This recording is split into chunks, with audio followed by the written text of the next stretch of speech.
It's so big. Right. The popcorn's option. Yeah.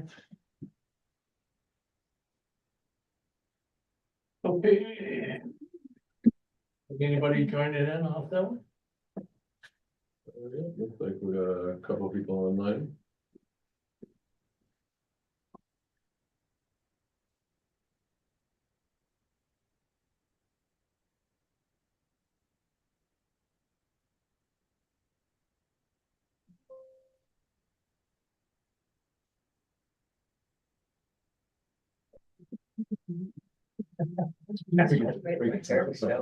Well, there you go, make it easy. Yeah.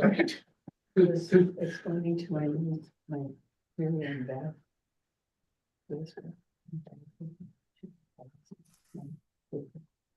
I'm saying, what David every once in a while. What's that was? Let you in once in a while, the second. We're just looking to make it. They were still getting the last minutes, yeah. Did she go back already? Okay. Yeah, well, she's leaving today. Okay, sure. Should be good to go. We're streaming and I believe AI note taker is. But we had our Doing 2 its thing. minutes. No, but catch up. There's an AI note taker? Yep. Oh. That's familiar with that thing. Yeah, it's How accurate is it? We'll find out. It's gonna be a learning experience. Yeah. That's my first time trying to configure that specific piece, so we'll see if I did it right, but. Yeah, Sherry's not able to join us today because her daughter's having a surgery, so wish her luck with that. But, while we're trying to figure out what I'm taking.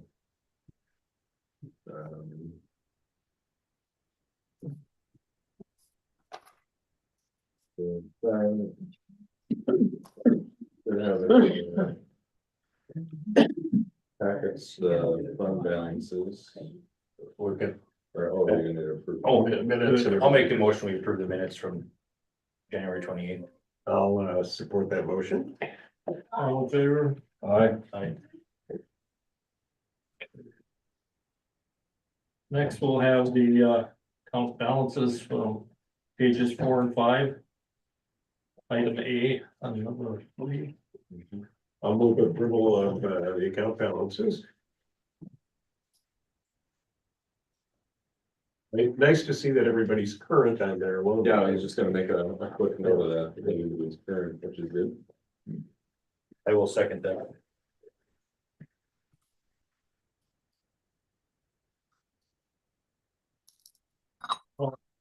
Aye. And then we'll have the approval of the bills and payroll on item 6 on page 9. You're pretty good.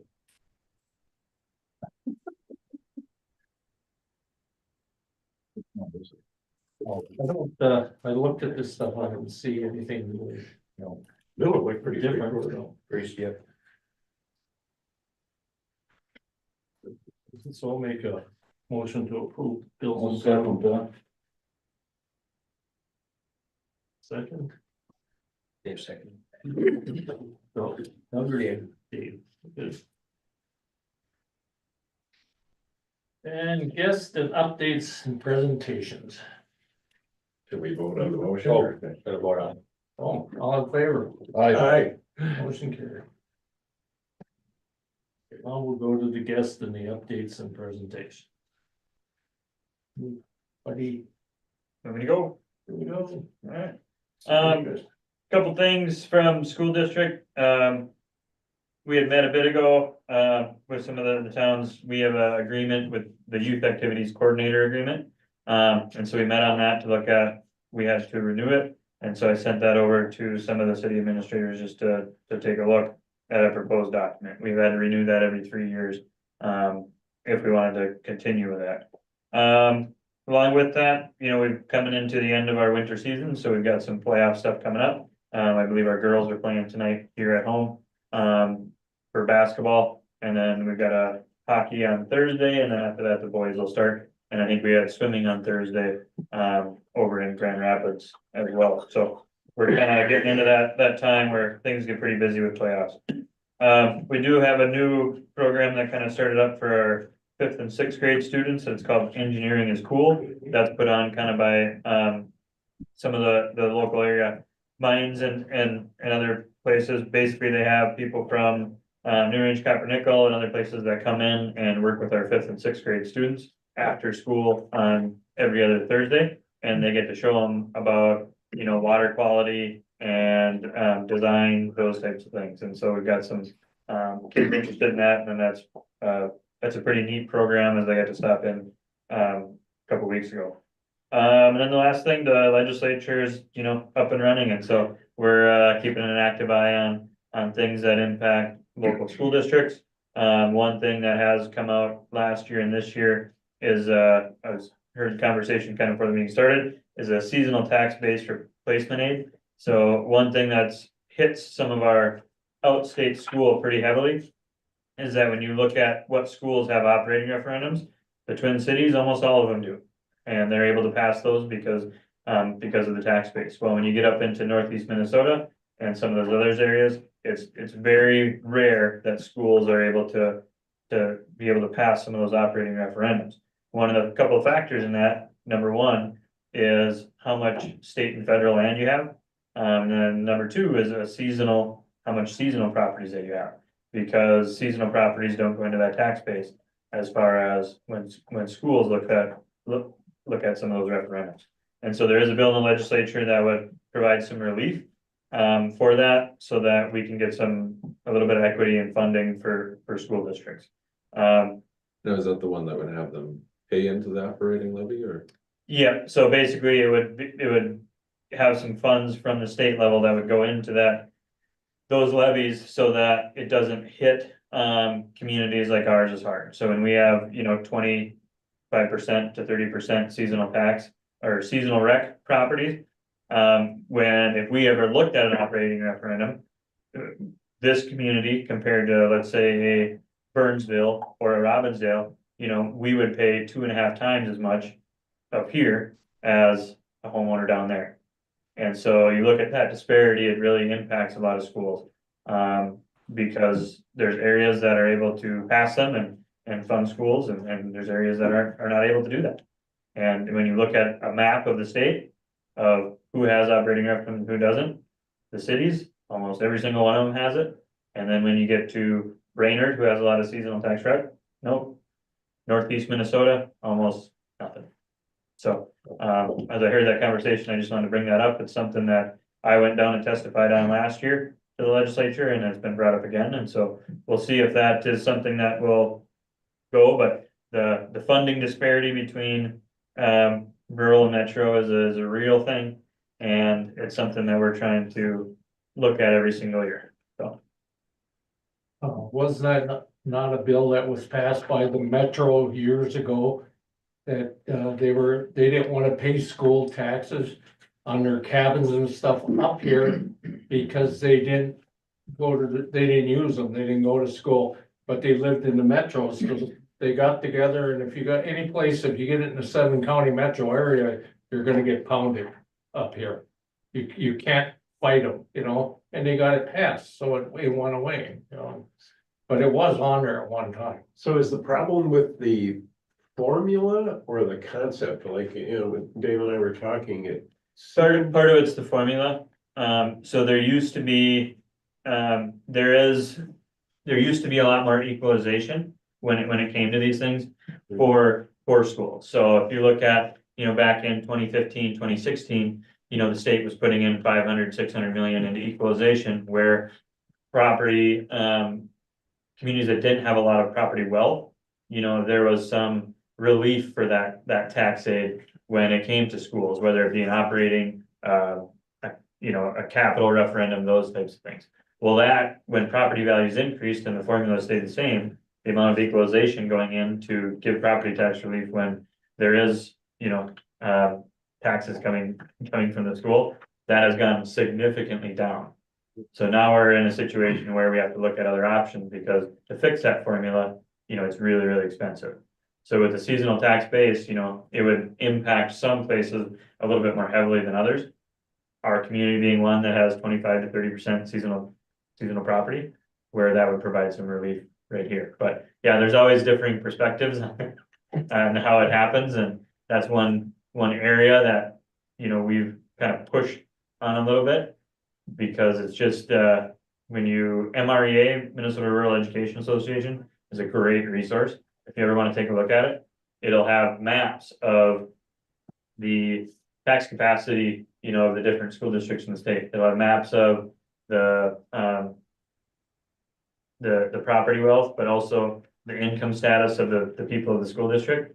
So when you get to Northeast Minnesota and you see, okay, this is where we have some of the lowest incomes, you know, and then you look at, well, these are some of the lowest funded schools, doesn't make a lot of sense. And so that's why we've been kind of pushing on this one a little bit to try to get a little help. But The other part that hurts us on that formula is those properties that don't pay into the school, they do pay the state general tax. So we get it on the other side that Jeff doesn't get that money to put into his school, but the taxpayer doesn't save that money either. They send it down, it goes down to the state, so it hurts us on both sides. You have any numbers or who's pushing that legislation by chance? so I believe Housechild and Farnsworth are doing that together. And so that is that's good to see that we have bipartisan support. Because it is pretty evident when you look at funding by maps of how it impacts the Northeast. So, So if I'm hearing you correctly, the problem is that the seasonal recreational are paying a equivalent school tax, but it goes into a fund, and the formula in the fund doesn't adequately send it back to the recreational property districts. It goes to the state general fund. Yep. And Yeah. so, Typically, that money historically was spent more in the Twin Cities area than out statement. So districts up here, when that law was passed back in the 90s, districts up here started hurting because of that. They were getting less money back than what they were before, and the school districts in the cities were gaining. yeah, it's an interesting topic, you know, we've every year we try to look at those types of things and how we can make it a little bit more even, is what I would say, you know, for some outstate, but yeah, it definitely isn't, because when you look at Northeast Minnesota or Central, and then even like places that have high, like Brainerd, you know, that's where it's evident, where it's just to pass something to fund your district it's just not even on the same plane. So, Yeah, did I not read that in the paper, you said in the last number of years, the school has lost over $1 million in state aid because of the reduction in students and stuff?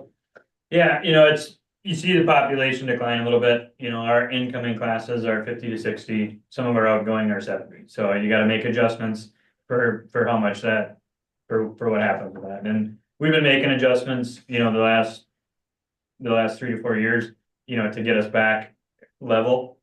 But you can kind of look around right now and see that it's not just us, it's the state as a whole, where districts are really facing some tough decisions that's going around, so. Anybody else?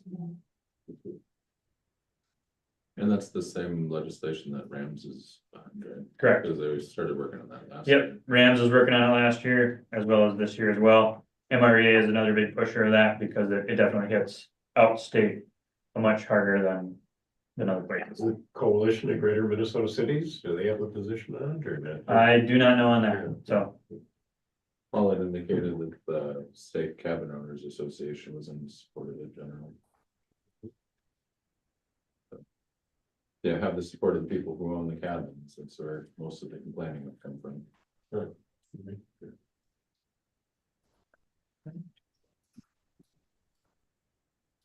Anybody else in the audience?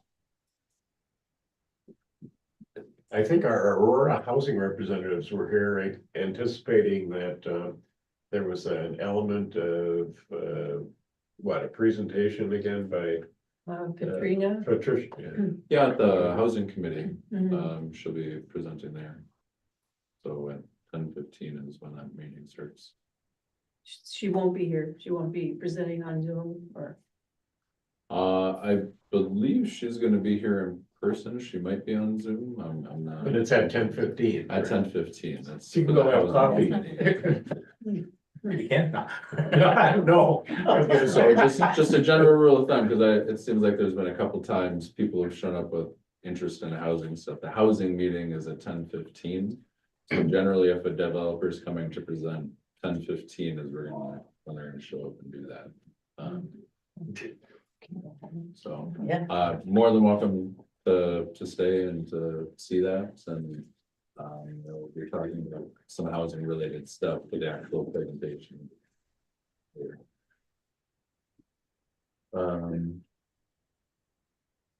Luke? Yeah.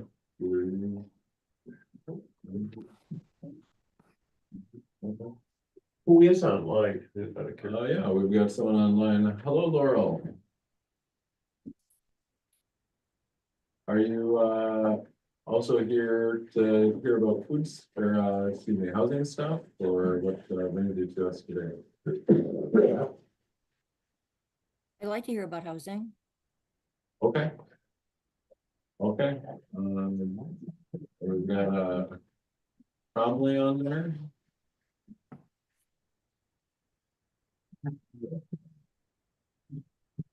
Whoever probably is, or are you also here for housing stuff? Yep, okay. Yep. All right, well, we got people interested in housing stuff, so. Which is good, there seems to be a growing number of people interested in finding out what's going on at meetings, and.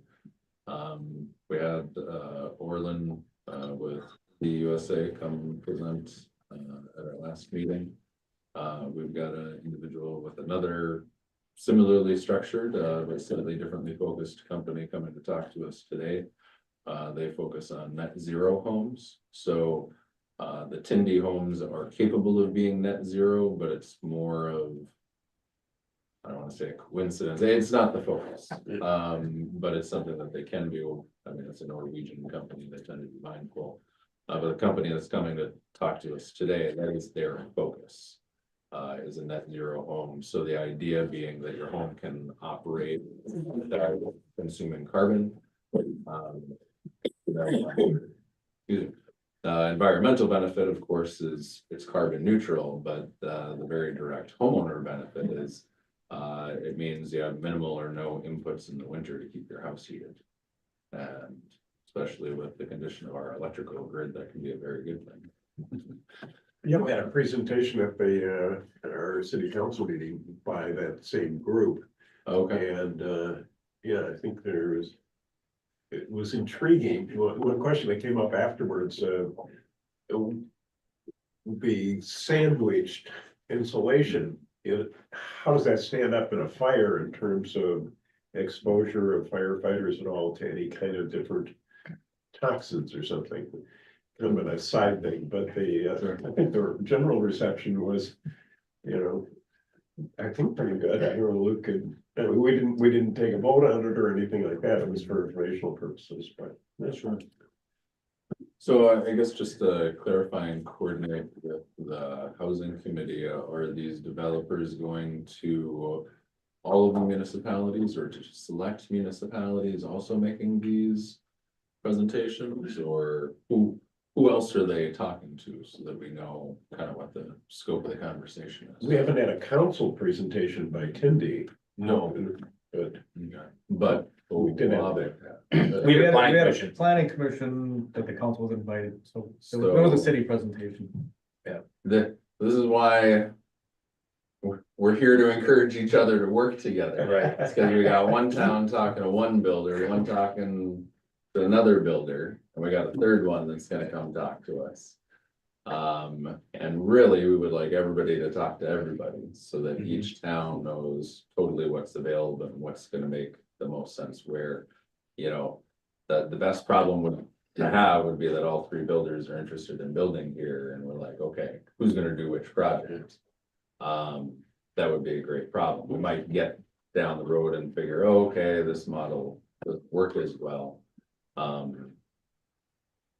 And you know, we're just advisors in this role. We can't make anybody do anything, but like, that's kind of why we're here, is to try to bring together that collaborative and coordinated effort. Which I feel like is what's going on through the housing committee. So, I don't know if, for purposes of getting everybody to the same place for the same discussion, the housing committee is the place to do that.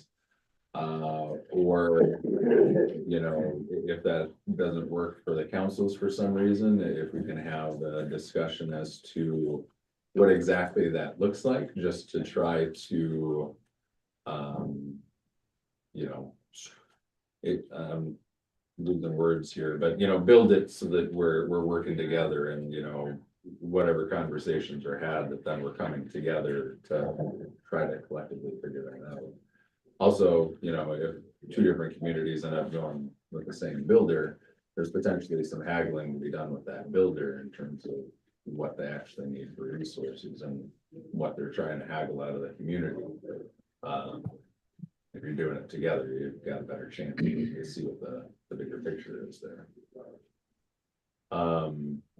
It's a nice problem to have, though, if we finally have developers that are. Right, it is an excellent problem to have. I just don't want to miss the opportunity, because I don't know how quickly it's gonna go by and they're gonna find other things if we don't jump on it, so.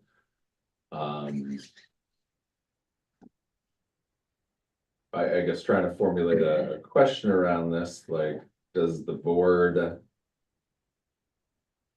Like, can the municipalities just encourage whoever wants to be a part of this process to show up at the Housing Institute, and that can be the funnel for housing on the East Range?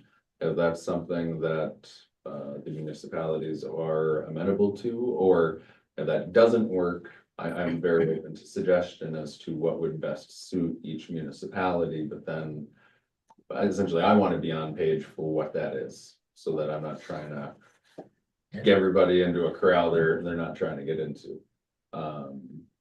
Oh, to date, I don't feel on the council, I think Luke, you kind of monitor the housing committee proceedings a little bit, but I don't think the housing committee as such is an instituted part of our council informational sessions or materials that come in, so they're kind of operating very independently. Is that, am I missing something? I guess the other thing I'd say too is, like, even though there's people knocking on the door, who's ready, right? Like, it's one thing for developers to come here and talk to us, but quite frankly, Aurora's not ready for housing right now. We're working on it. We're trying to be there. Yeah.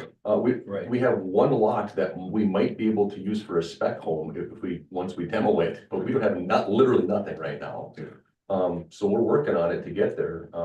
We're probably a couple, 3 years out from the development. I don't know by Wabick where you guys are at with your old school grounds, or if you guys could go tomorrow, but I know we certainly aren't, so. You think we would be 3 years out before you can? We for sure a year out, if we don't have, like, the development that we're doing now, we're putting in utilities this year. Next year would be a road at the earliest if we could get the funding for it. If we don't get the funding, it's just gonna keep pushing it back. So you're just doing utilities now? Just utilities, yeah. So we're not even ready. So these people are coming to us and we have no land right now. Is there a chance of getting the road done this year? No. No. No way. Do the developers that are coming around here and are interested in housing, do they look at the other stuff around here? Because you think about it, people coming from the metro area, coming from Duluth, Grand Rapids or whatever, what do we have over here to attract them?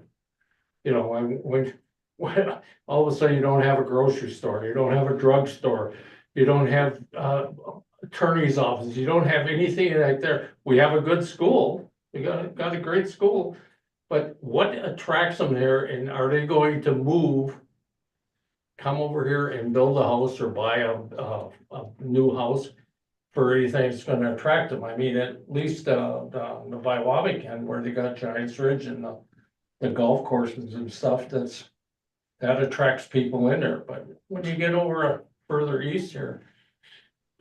I just wonder what are you gonna sell them to attract them to come here? You know, I talked to a guy over the weekend and said to me, he said, White Lakes was a great town to live in as a kid.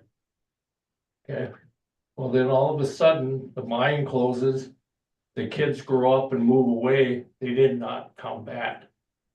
So, yeah, yes, we have a lot of recreational activities over there for them and stuff for them to do, but you don't have any kids to do it with, same thing, so.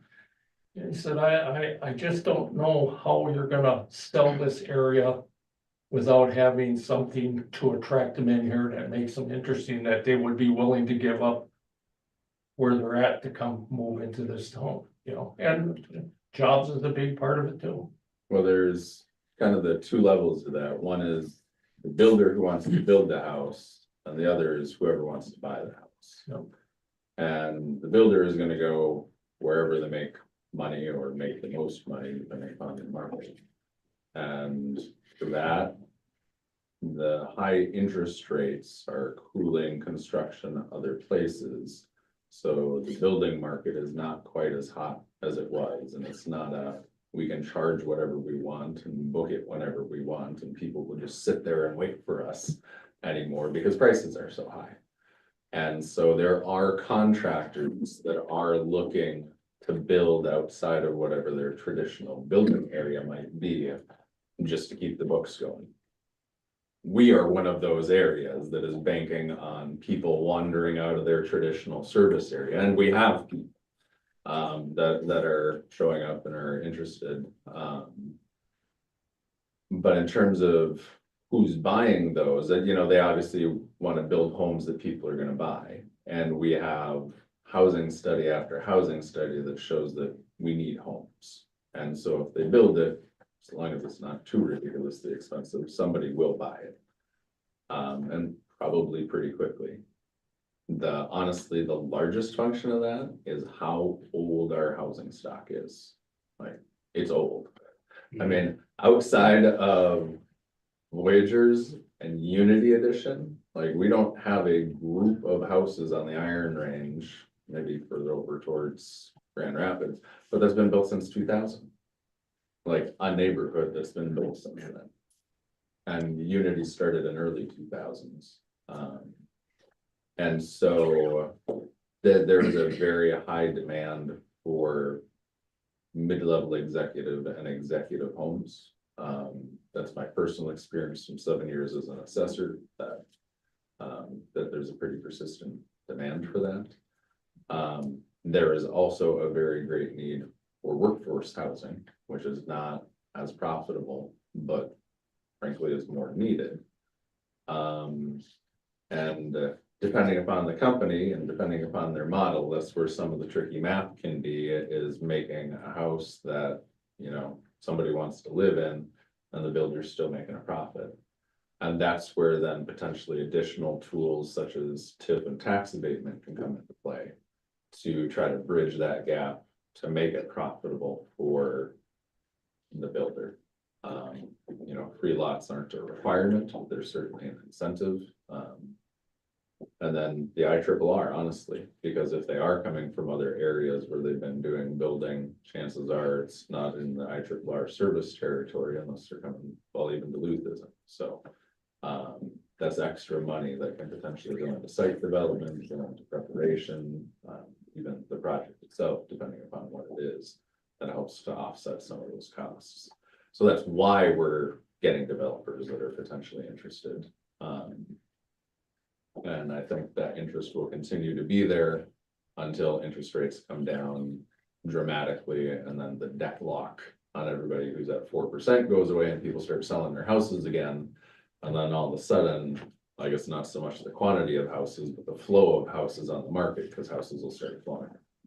And then we're gonna watch our people who want to build up here evaporate pretty quickly, because then they're gonna go back to the other places where they can build a house for less and make more money. Now, how long is that gonna last? I don't know. I mean, if you look at historical trends going back decades, 7 to 8% is normal for the Fed. Like when we got used to 3 and 4%, that was a tiny little blip that was really low. You know, and I remember a tiny little blip from when I was a kid, when it was really high, and it was like 15, and that was a lot for a mortgage. And so 7, 8, like, could be 20 years. You know, the Fed's doing everything they can to try to push it down below that. I don't know that that's the natural state of the market and where it would naturally go. And in the face of a government that is doing everything to deregulate itself, it would be interesting to see where that lands, but I don't think it's gonna go down.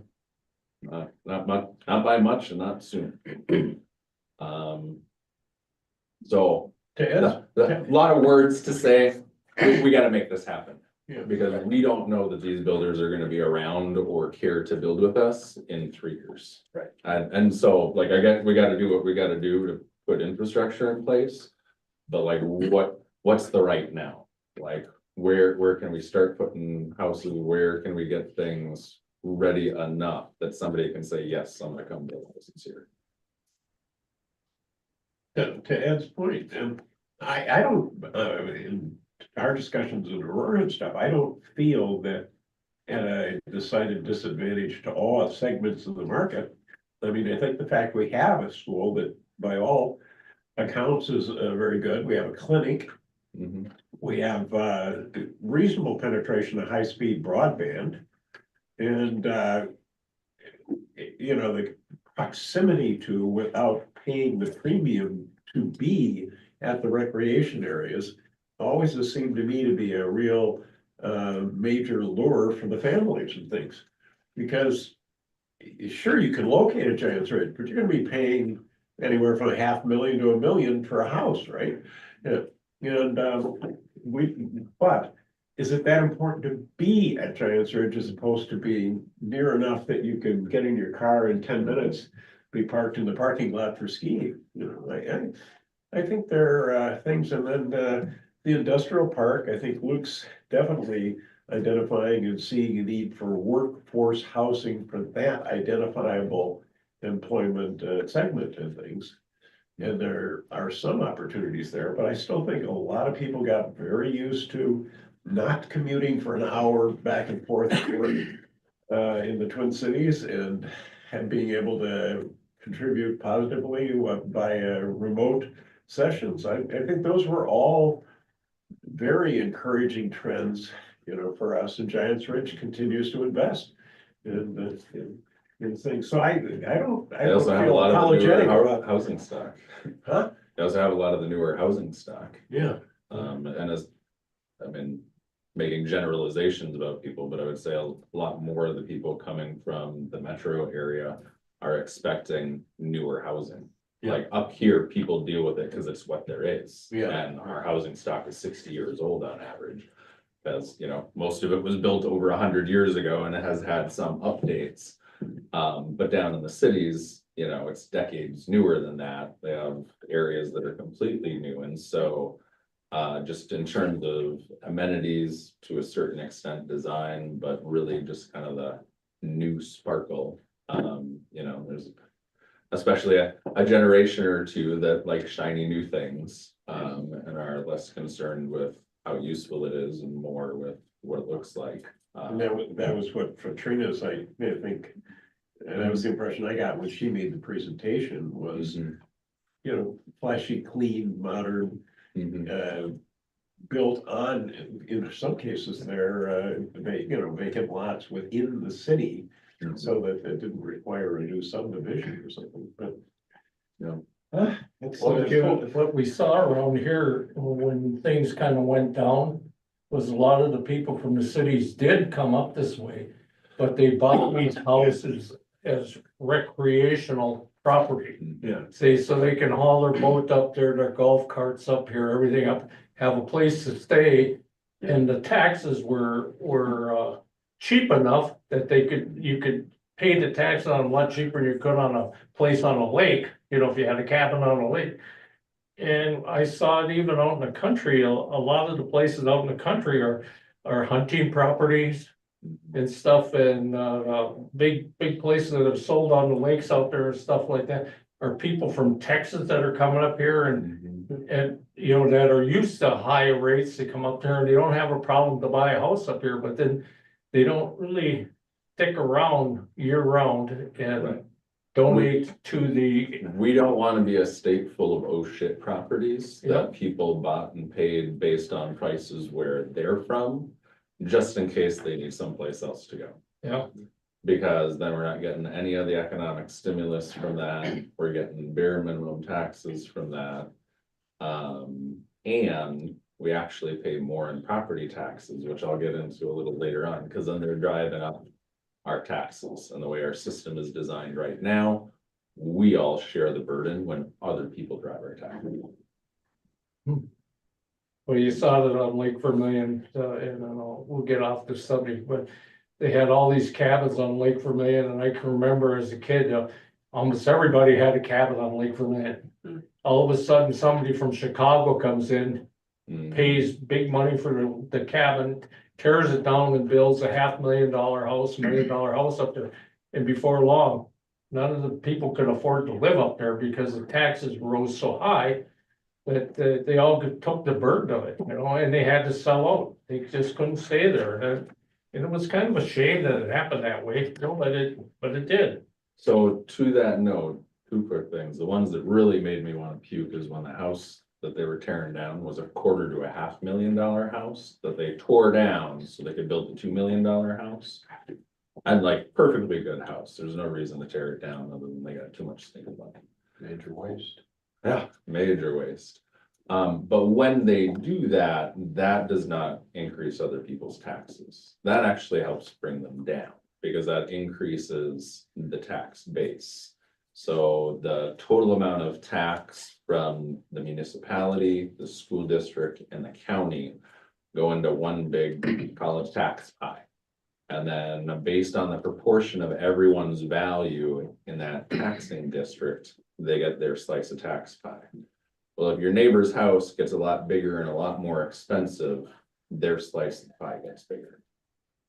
Where we run into problems and where a lot of the suggestions I came up with or specifically aimed at dealing with is when people around you, you know, your neighbor next to you or down the street, whatever it might be,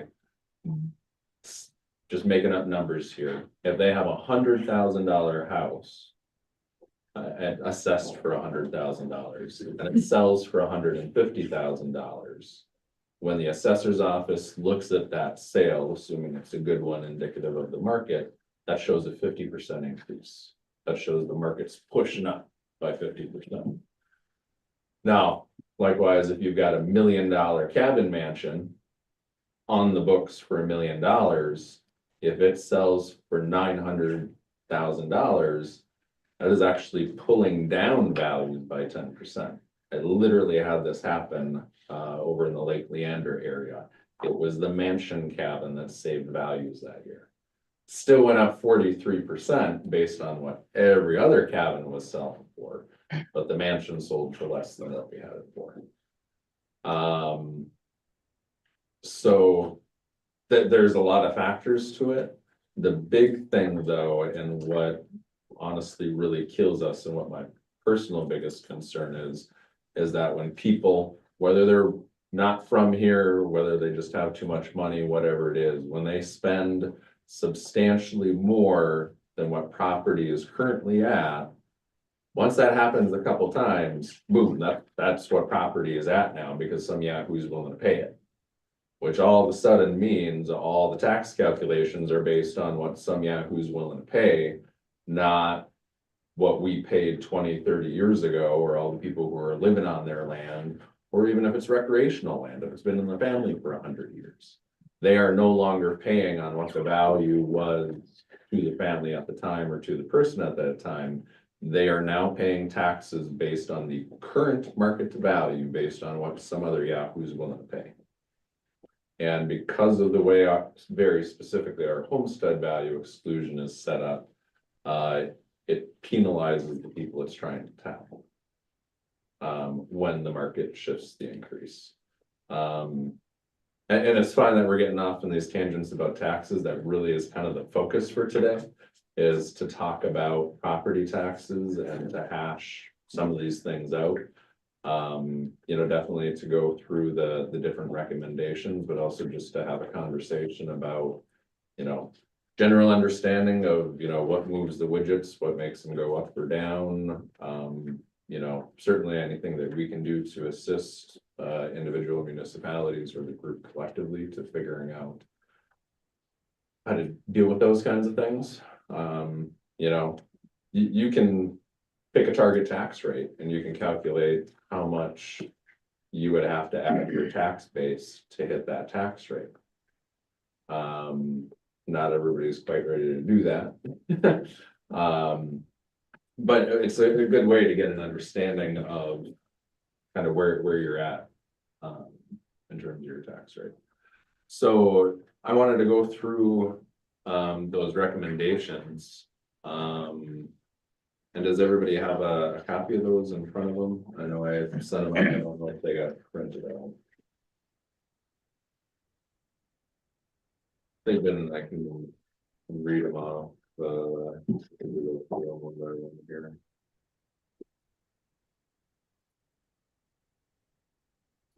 So there's 6 of them here. At least 1 or 2 of them will go pretty quickly because this was mostly written last year, and so with the legislature, things have changed a little bit.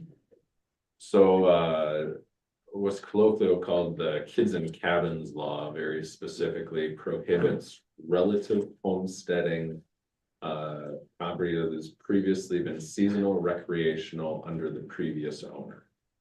So the intent is parents in the cities have a cabin up north. They can't throw the kid in the cabin to homestead the cabin, so they don't get 2 homesteads.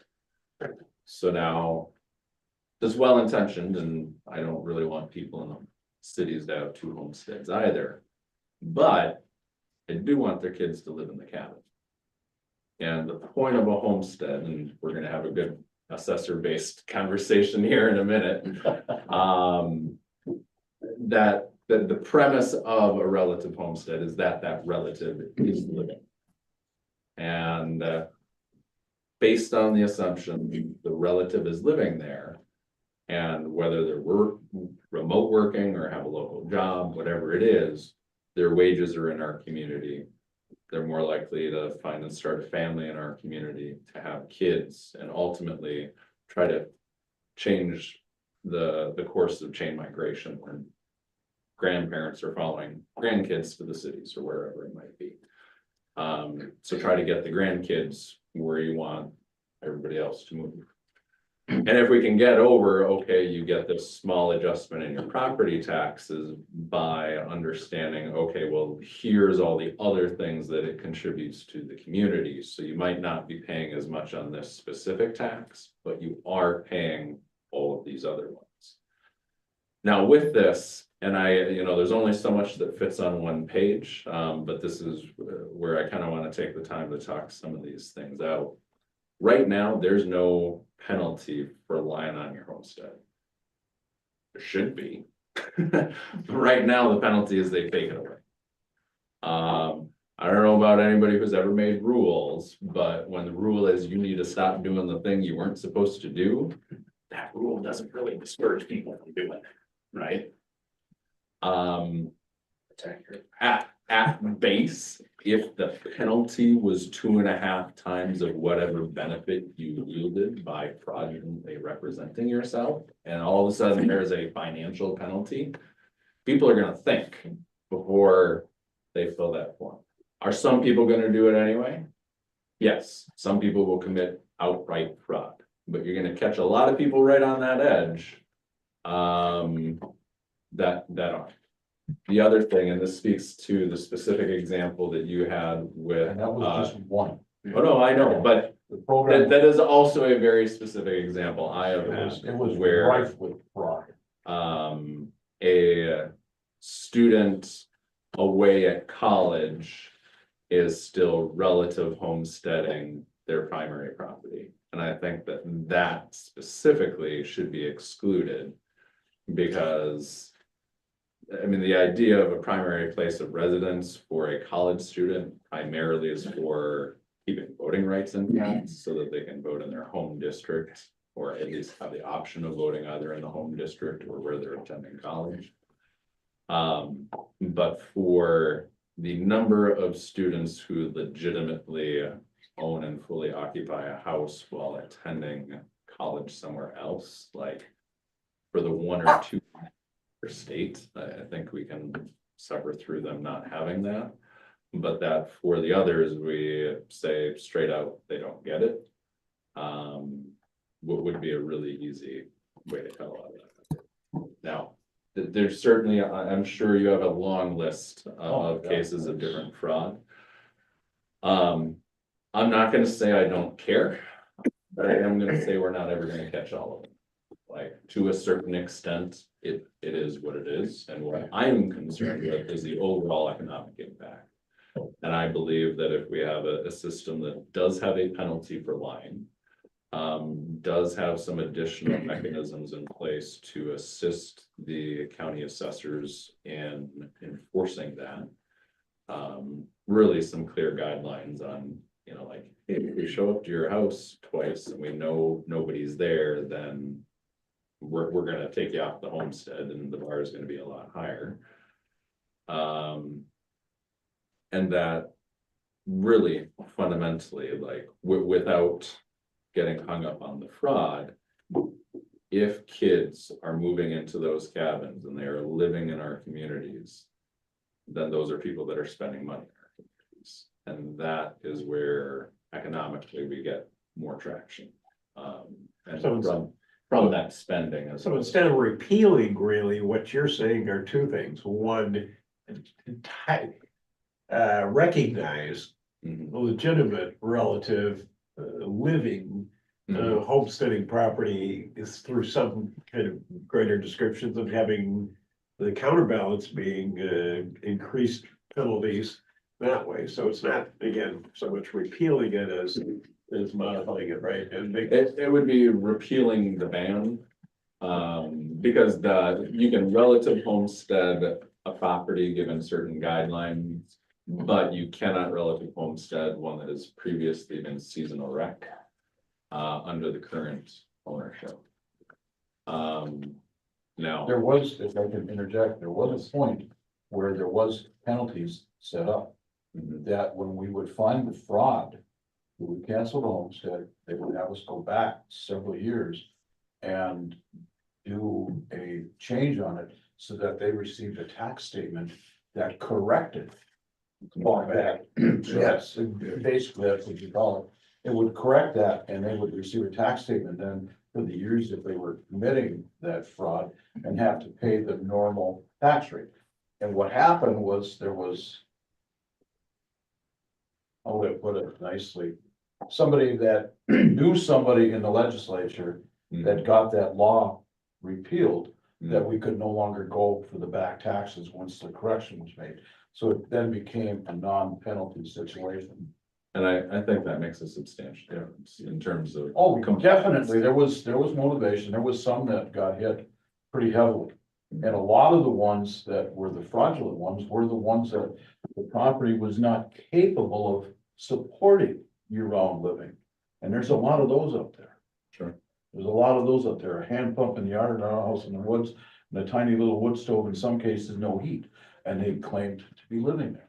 And on the other hand, you get around Ely, there's folks that have lake property around Ely that rent to students throughout the school year. The kids stay in the cabins during the winter. One guy was telling me once that it was miserable cold because they only had the wood stove or a little gas heater, but it was cheaper than trying to rent an apartment in town. And something like that could be lived in, but again, like I said, the fraud that I saw in the years with the county was just phenomenal. And again, it goes to your point that there was no penalty. Once that penalty was removed, there was no incentive to do good. We're gonna lower our tax rate and bingo. I'm just wondering how far we can really go with it. I mean, in other words, I could see sponsoring a community meeting to talk about, you know, to help people understand better the whole property tax system and everything else. I don't sense that we as a body, I mean, it's informational but extraordinarily deep dives to understand all these things. So I'm just wondering if that's. It how is, we and should spend our admittedly, day. that's why we're taking the time to go through it point by point, because I think it's that important. I don't think we have that time and luxury to do that as Sure. this body. That's what I'm thinking. It's important and it impacts each municipality, but I wonder if this is the best forum in which to go through these. I'm just throwing that out, being conscious of other meetings and things that were going on. I could see us spending at least a half day on this. We potentially could. Yeah. So, because I do want to get through this, and we will get through this today. I'm gonna go through and do a more abbreviated explanation of each of these. I even have graphs for a couple of them, which will help them make sense. And then we can certainly get into any further questions. Number two, so there was a program called This Old House, that if you had a house that was more than 45 years old and you renovated it, essentially the taxable portion of the value increase was slightly deferred and feathered out. So I want to say you didn't pay any for the first 5 years and it kind of feathered out after that. Honestly, the effect of the program is more psychological than anything. One, it is probably the most popular tax program that I ever talked to anybody about. And the real psychological effect is that it encourages people to maintain their homes, especially the people who have the mindset, well, I don't want to maintain my home, or the assessor is going to show up and tag me for every single thing I do. It does not entirely get rid of that, because the assessor still shows up and still values the property accordingly. But if they don't have to pay taxes on it immediately, helps to feather a little bit of that out. It's less critical now, but when we are in high demand construction markets, 2x4s with $10 a piece, it does also help to alleviate pressure from the construction materials market, because renovations take fewer materials than new construction. Likewise, it could be argued for the labor market that it doesn't require as many people to rent a house as build a house. And so we're relieving a little bit of tension there. And really, we're helping to maintain the housing stock, which we have a very old housing stock.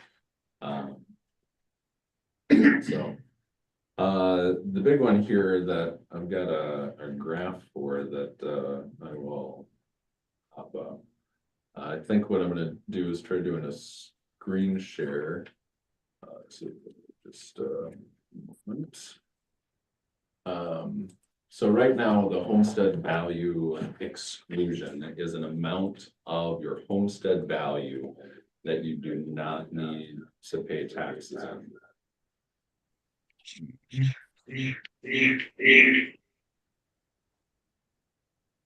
Testing. Okay, I think we're good.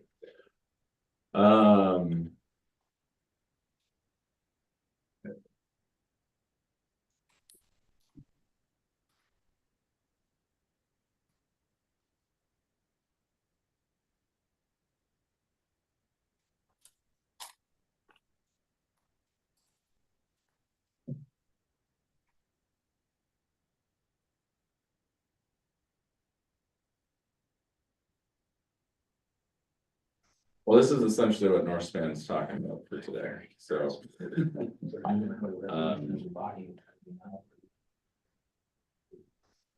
So in 2023, the legislature changed the equation, which takes 40% of the first $76,000 and excludes that, and then decreases the exclusion by 9% for everything after that.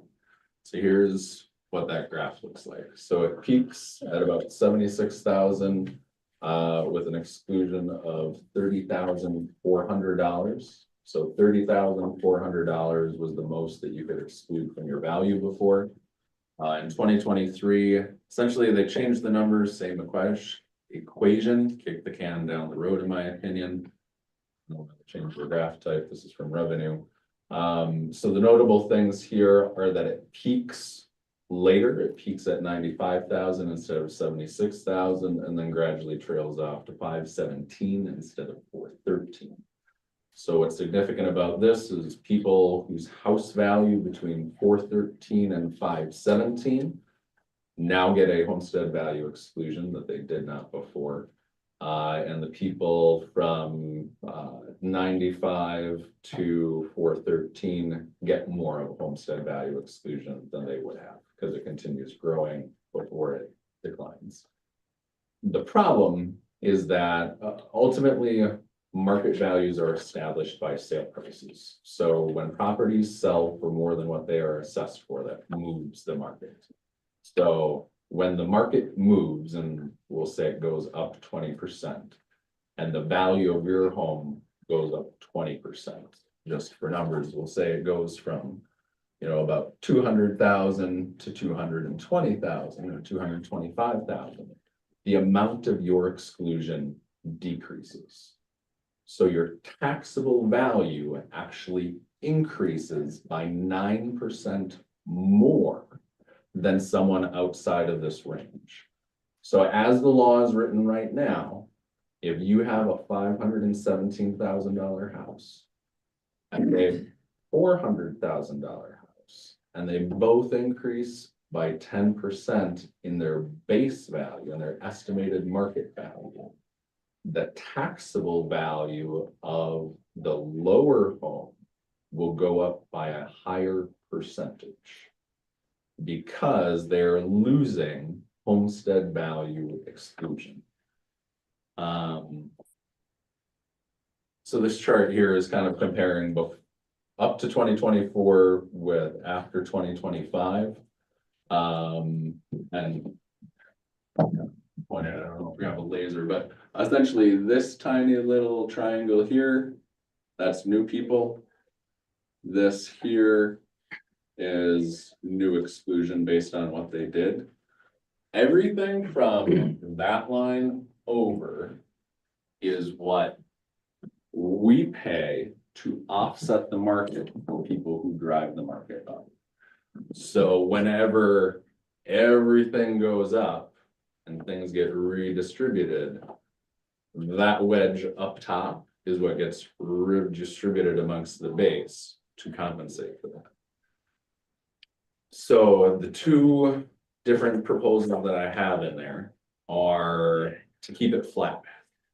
So just don't decrease it. So you see the orange line there.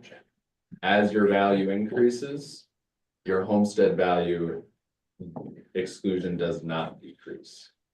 So once you hit 38,000, if that's where they choose to leave the peak, then you have a $38,000 exclusion regardless of how high the value of your house goes. So the advantage to this is that it still gives prorated help to people in lower value homes without then having the unintended consequence of hitting people from the peak to the tail 9% harder on their taxable value. Another way we could do this, so you may or may not be familiar with gentrification, which is essentially the idea that a neighborhood becomes so nice that people can't afford to live there, because people come build nicer houses, renovate, whatever it might be, values go up, taxes go up, and before you know it, people can't afford to live there. I'll be honest, as a young guy out of college, I thought that was a city problem. I didn't realize that was a country problem, but it is very real in all places. I'm sure you saw it plenty. I know just in my time as an assessor, I saw it places. So ideally, what I would like to see is that the homestead value exclusion, when it is driven by the market, increases by 9 or 10% instead of decreasing. Now, the important caveat there is when it's driven by the market. So if you renovate your house and you add $100,000 in value, your exclusion's not gonna go up. Your exclusion's not gonna change. But if your home goes up $100,000 because all of a sudden we got flooded by people from California, then your homestead value exclusion is going to go up by an additional 10%. What that very specifically does is it flips the problem that we currently have and takes an additional percentage of the tax pool increase. When that tax pie gets bigger, because other people are spending more money on our properties, it's a way of saying to the new guy, well, guess what? You get the bigger piece of pie. Because we're not gonna eat your tax pie because you spent too much money. It is something that the assessor's offices have the ability to track. Essentially, they need to add 1 or 2 columns to their spreadsheet, which isn't all that big of a deal, so that they could track the amount of new construction from the time of purchase or inception. So this is what that potentially would look like. So right now, the blue line that goes down, that's the current homestead value exception. The orange line going straight across, that would be if we held it flat and there was no decrease. The green line would be if it's driven by the market, then there would be a 10% increase in the amount of the exclusion. So if somebody's on here when they, like when you first buy your house, say you buy it at $300,000, you put a $50,000 addition on there, yeah, it moves you up to $350,000, but that's new construction, so your exclusion doesn't increase at all. Now, if the market moves you from $350,000 to $450,000, all of a sudden that's gonna bring you up and that's gonna increase. So essentially, there's a green line similar to this coming off of every price point for where it breaks from their purchase price based on construction. So essentially, like if they use construction to slide themselves further down, and it's hard not to get into the technicality of how some of this is calculated, but the punchline of this is right now, people from 95,000 to 517,000 get hit with 9% more taxable value when other people drive our prices up. If it was flat, then it wouldn't matter, because then after 95,000, we're all going up at the same rate, which is at least a little more even, but it's not. So at the very least, that keeps people in the middle range from getting kicked in the teeth. It does not stop gentrification. It still does not stop people from other places spending way more money on our properties to drive them up. That increases. Now, this isn't tax, this is just your value exclusion, but the more space there is under any one of these lines, the lower your taxes. Is effectively what that amounts to, because this is the margin by which your taxable value reduces. And so if we increased it by 10%, that would decrease your taxable amount, bearing in mind somebody who walks in and buys, say, a $300,000 house for $500,000, they're not gonna have that escalation, they're just gonna be put right on the line at $500,000.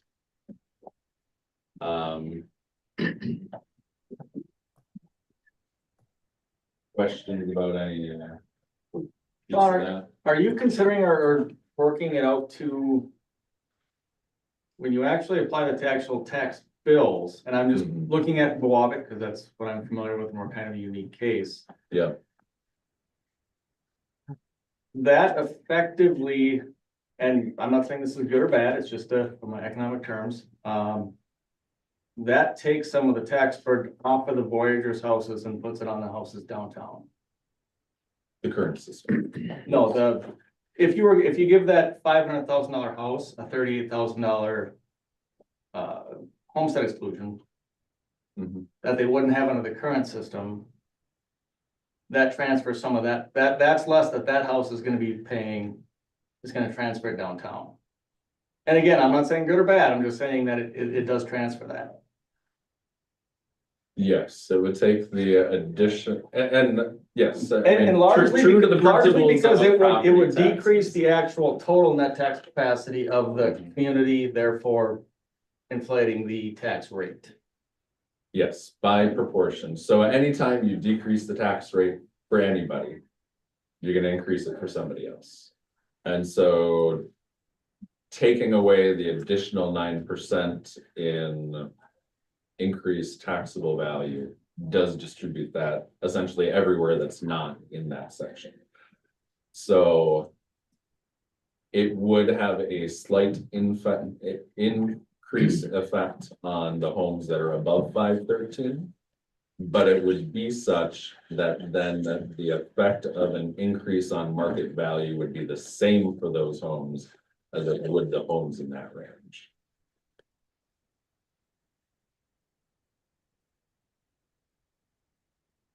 I guess it gets down to a little bit of semantics, but it's not adding a penalty to people who have higher value homes. It's taking away the penalty from people who have mid-range homes. Yeah, I'm just looking at by giving more homestead credit exclusion. Mhm. You're decreasing the total net tax capacity of the community.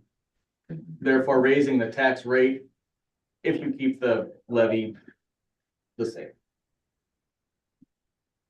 And I don't know if it's $8 a year, $8,000, That, but it does transfer. It's shifting the burden. And so that is also based on if everything's staying the same. And that's the problem, is that that's the assumption the equations were wrote based on, and values don't stay the same. People's values shift, they shift because of the market. And so the well-intentioned consequence, intention rather, of wanting to give more benefits to people who have less home value is all well and good. But it fails to take into account that when the market moves, and the market does move, that then those people will penalize more. And so this is removing that additional penalty. The green line up above in terms of increase, that would only be if the market drives it above whatever, you know, their purchase value is, or whatever the anchor value is. So if the market doesn't move, they're not going to get a bigger discount just for the sake of a bigger discount. And if they renovate their home, they're not going to get a bigger discount. So it is just a mechanism for adjusting, not in a snapshot of the system, but as the system changes and as the tax base increases, because now all of those homes are worth more money, your tax base hasn't stayed the same. It's actually gotten bigger. And so it affects the deduction out of that larger amount. I mean, with some more time, you know, we can certainly run calculations for the individual municipalities to see, you know, what those taxes would look like. But as most of our homes are in the 95 to, you know, 517 range, all of those homes would see a tax benefits to this. So just kind of wrap up, I think the other ones are honestly much quicker to get into. The senior property tax deferral program. Don, Katrina's tried to get in 3 times. Oh, This is her 3rd attempt. thank you for.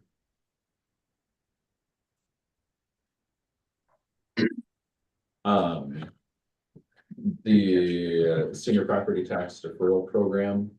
The idea is to convert it to a forgiveness program. Honestly, I don't think it's worth time in the current legislature because it's something that would cut into what was a general surplus and is no more.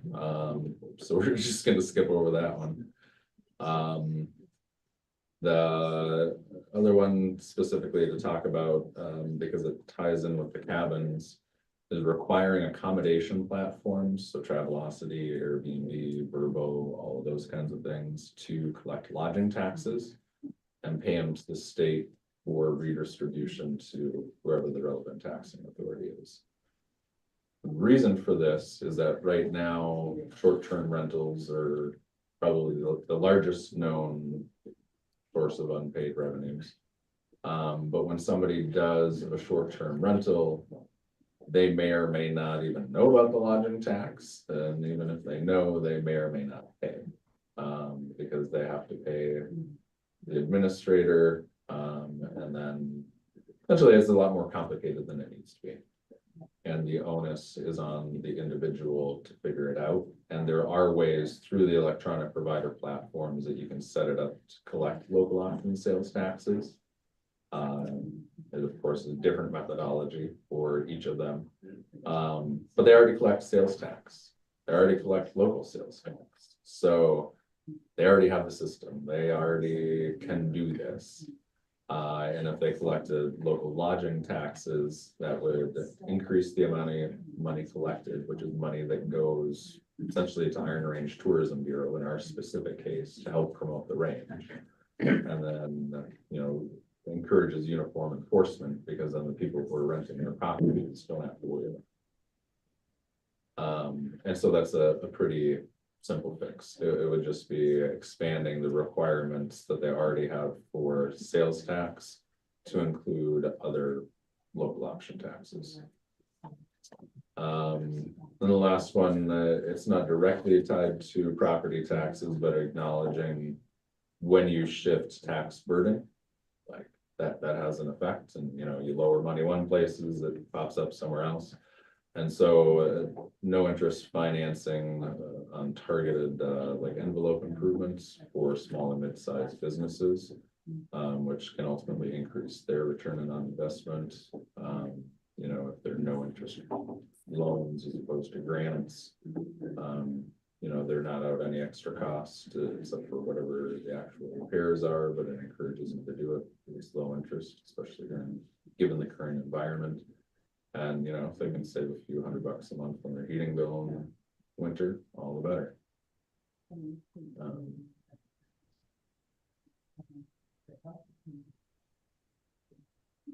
So I know that was a lot. I did my best to try to get through it all, but I thought that especially given conversations in the legislature, so the Cabin Owners Association is in favor of changing the operating versus state tax that they're paying. They would also very much be in favor of getting rid of the kids in cabins law. What they would not be as in favor of is the accommodation platforms being required to collect those lodging taxes. But you can give them two things they like with one thing they don't like.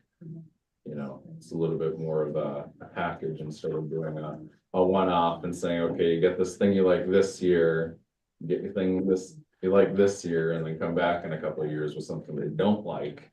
That's not going to have any leverage. So that is specifically strategized around things that are going on this year.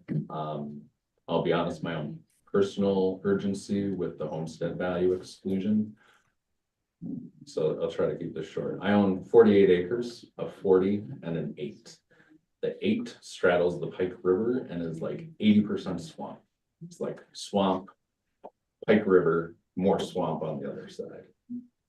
I think the assessor's office has it in at somewhere between $6,000 and $8,000.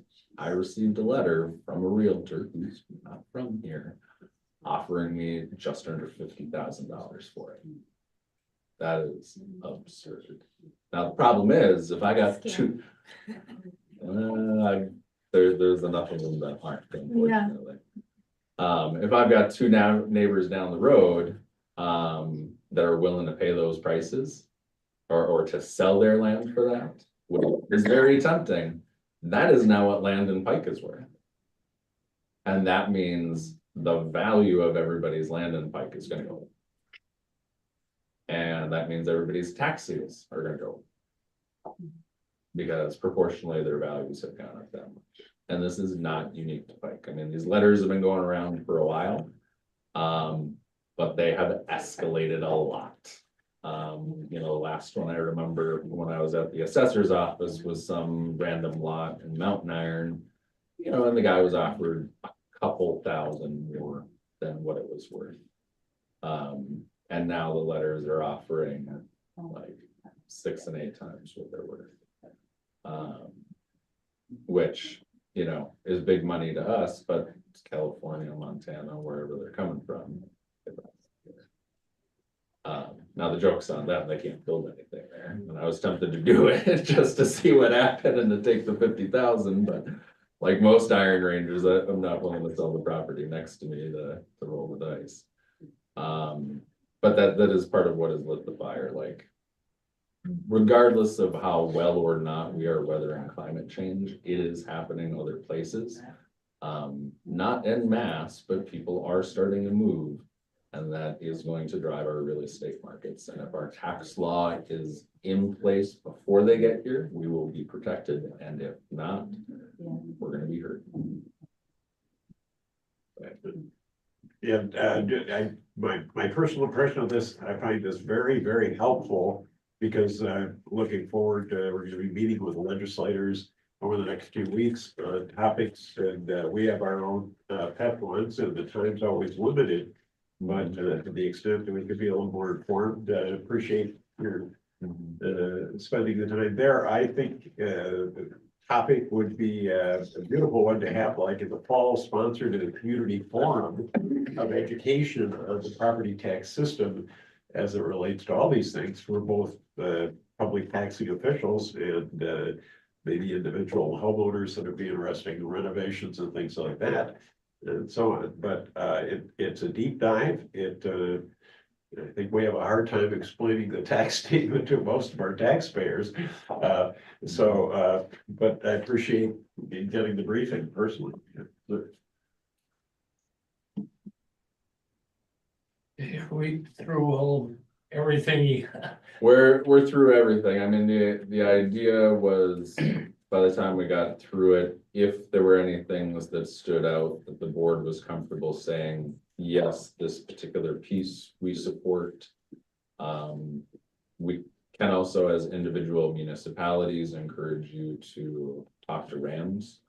I've talked with Paul about this stuff, and essentially, even the stuff that he's generally in favor of, he's like, you know, if my people, the municipalities come to me and tell me they want this, then that is what I do. And if nobody talks to me about it, then, you know, you are the ones that drive RAMs. And so if any of this is of interest, and you'd like to see RAMs working on it, let Paul know.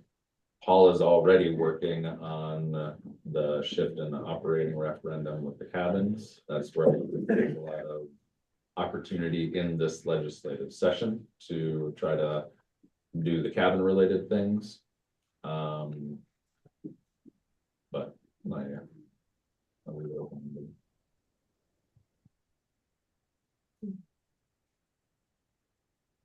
Then we got time to have a short update on our water project, Doug? Yeah. Luke is in here. Well, yeah, the long, the short of it is, most significantly, is that we've tried to more fully support and secure White Lake's interest by creating, as a water board, we created 2 ex officio positions and asked the city of White Lakes to appoint 2 individuals and an alternate to sit at the board meetings, not having a vote at this point, but just to be regularly and comprehensively informed of what the board knows about what's going on. As far as the project itself, the water intake facility, they've been putting successive lifts in of the water intake caisson that's on the north side of the Pit Lake, Barris Pit Lake. And that process has been proceeding through the winter, on schedule, on budget. The water treatment plant, the actual panels of the walls and things will be going up later in the spring, but they're doing significant foundation work. And all of this is set in the context of trying to factor in that hopefully White Lakes would be coming on to using these various infrastructural elements and ensuring capacity, planning for modular expansion of some of the water treatment, areas in the case of the intake thing, pumps. And, so the project's on budget, on time, encouraged by, White Lakes. Interest in coming on board, and we'll be looking forward to endorsing their efforts to find funding also. To going on there, so. That's pretty much what's going on in the water board. So, Anybody got any questions for Doug on it? Not our community projects, it's your turn again, Doug. okay, yeah, I had to leave to go to another meeting at 10:30, so I appreciate the opportunity there. Let's see. Jeff touched on the youth sport coordinator agreement. We did approve that, the city council. We also approved the Tri-City ambulance agreement. To get that going for, I think it's another two years. I can't remember the exact term of the extension there. As alluded to earlier, we did hear Katrina making the presentation by the Birch Group about the housing opportunities. Let's see, our community center bids, reflective of what the market's doing right now. We're doing about, we envisioning portions of $600,000 of improvement in the community center, and the bids came in actually significantly under what the engineer's estimates had been, and there was good competition for those. Meanwhile, we're also seeking bids on a $50 million wastewater treatment project, and those bids are out in February here. Let's see, planning of beautification projects is going forward relative to the reconstruction of the thoroughfare route in 26. And I think Darwin Jean could speak to the fact we're like at the chamber reaching out to businesses and other things to get ideas, realizing that those beautification efforts probably going to be more like in 2027 or 2028 going in there. Let's see. We have an interesting issue about emotional support chickens. We'll throw that out just so it's in the community discussion. I'm not quite sure how that's going to be handled one way or another. We did hire a new animal control officer, Josh Hudak, one of the officers of the police department. Does that come with its own live TV show? Yes. Yes. Anyway, so that roughly $30 a month on all you can eat. yeah, there's a lot going on, and that's probably more buzz conversation. Yeah, but that's what's happening in Aurora. Just a real quick, in the interest of time, we did, as I mentioned last time, we're exploring the options of a new fire truck through a fire truck task force, and a very basic truck came in at about 1.16 million. So gonna explore some funding sources with that. We did award the phase 6 reconstruction project to Masani Bituminous.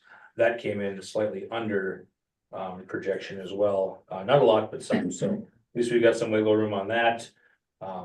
And we're just I'm supposed or hopefully meeting with our campground host and amenities coordinator later today or tomorrow, and you know, discussing some of the upcoming, because camping season is right around the corner for those of us that are snowmobilers. It's disappointing, but here we are. So but yeah, other than that, I think we'll, in the interest of time, we'll just leave it at that. So Other than what Doug said about the city of White Lakes passing a resolution to start working with the water board, we got several members on the board. We did the Tri-City ambulance thing like Doug said Aurora did. We've been discussing cleaning up our mobile home park in town because of problems with aged mobile homes. And we did pass and I guess you could call it a no chicken resolution in town. That's surprising how many communities are dealing with it. So you passed a resolution against chickens? Against chickens, yes. but our support chickens, right? Not one word was said about that, but our planning commission was against it. And we had a couple members ask them to take another look at it, and they came back at us adamantly opposed to it. And You know, even Duluth has a chicken ordinance? I understand that, but I get their thoughts, because you're gonna have people that are gonna have them sitting under an old truck topper in the yard. Our housing is fairly close in town. You're gonna have chicken trespasses. We've got cat and dog issues in town as it is. And it's just one of those things. And some of us felt that, okay, this is why we have the planning commission. We take their recommendations on this stuff. And this is what we did. We took their recommendation on no chickens in town. It's something that can be brought up again in the future. But right now, it did not pass.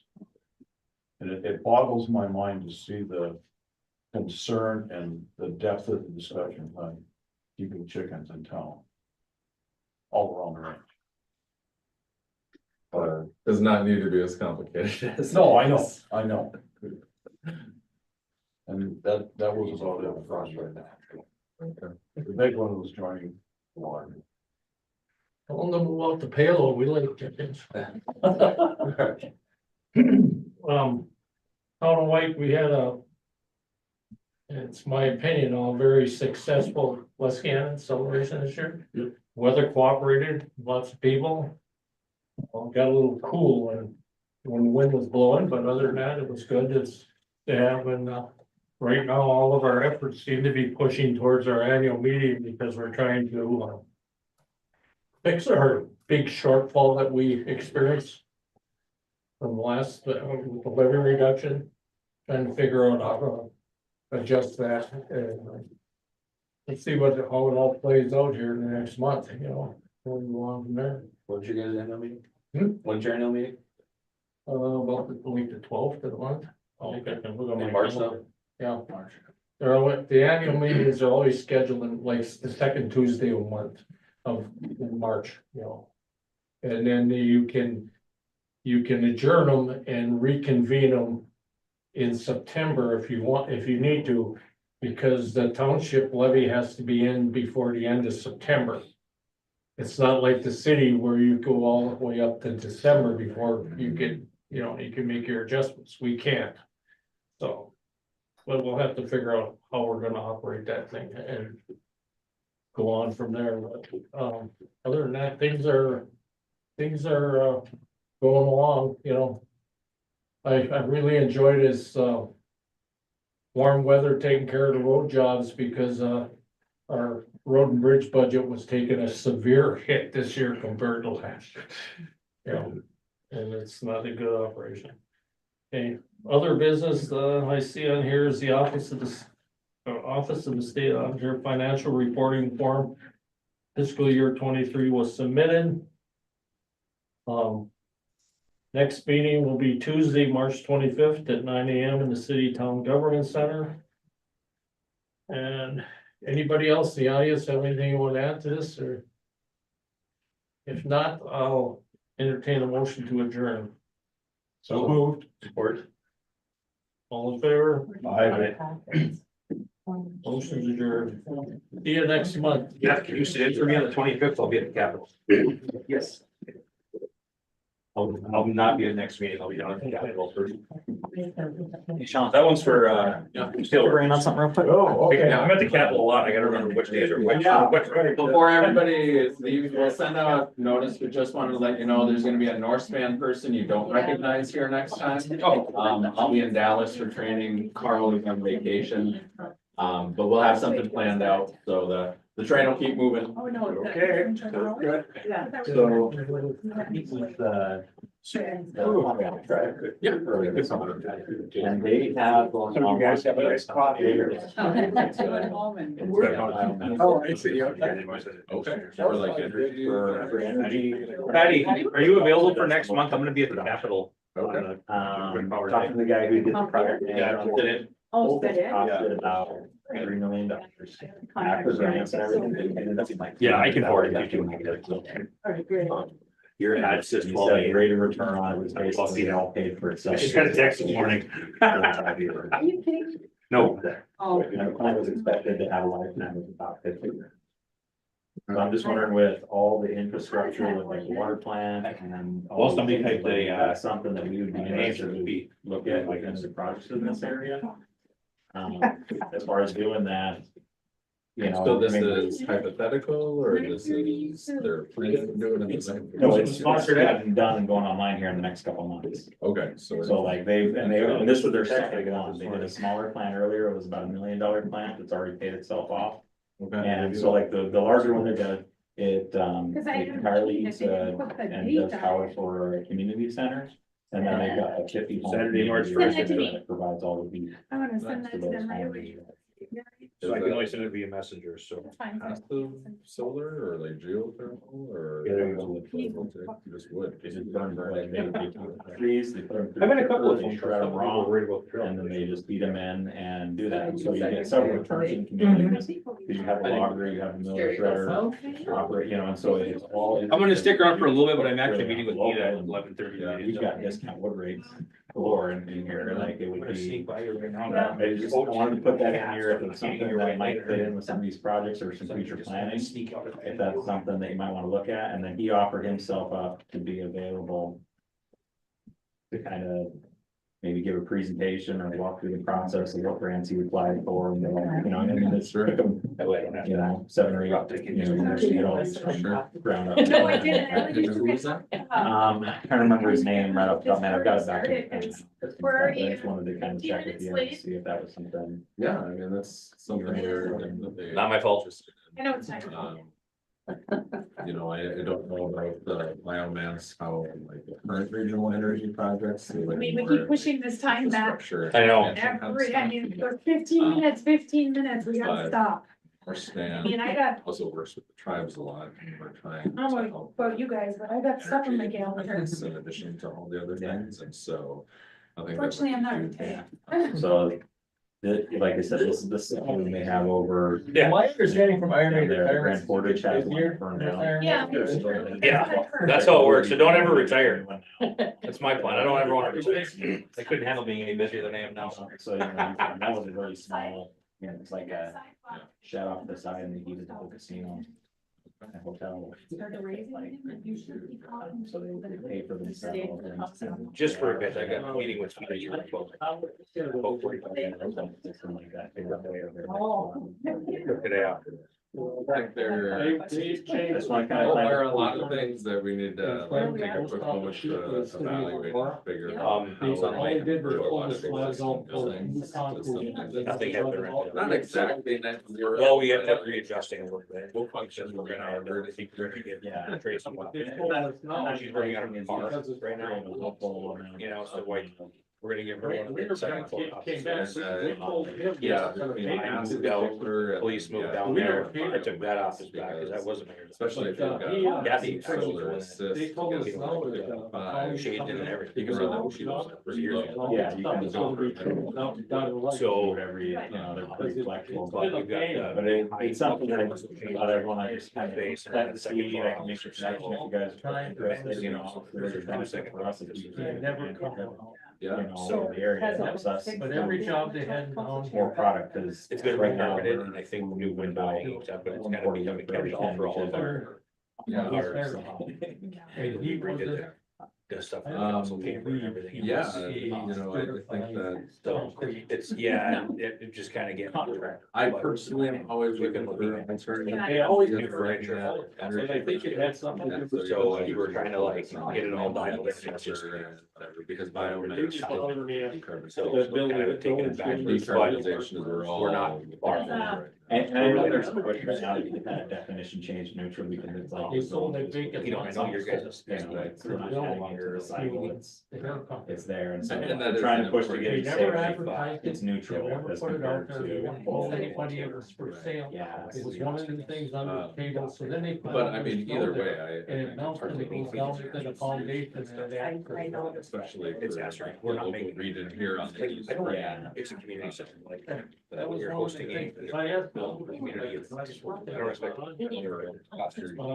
She approached us and we just. Because I know those systems can be super. Somebody else. like- Virginia, 50 years ago, when it was a well-maintained system. Pushing was like- efficient. Right, yeah, I mean, you gotta invest, you know, you see it, Yeah, you gotta invest in the. We gotta look at our. You know, like, you didn't see it inside. It's not- I don't think And we're. the, I know. I went to college. I don't even think Northern One of those Iowa. would be great. I'm There, the whole campus. I gotta stop should in the break even office. less. Clark is in there with the lake head rocks.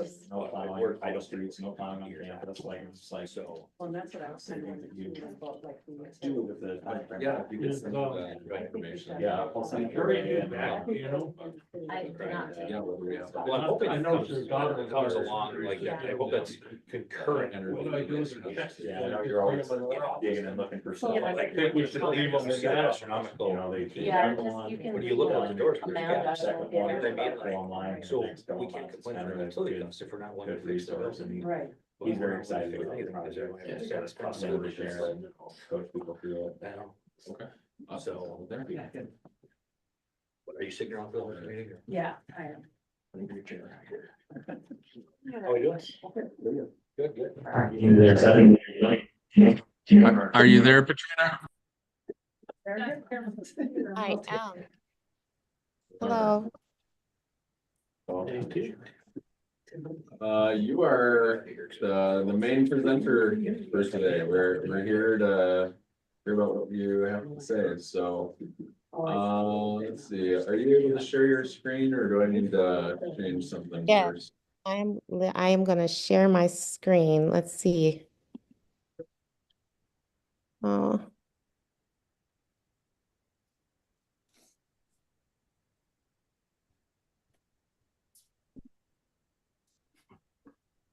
Okay, can you see it okay?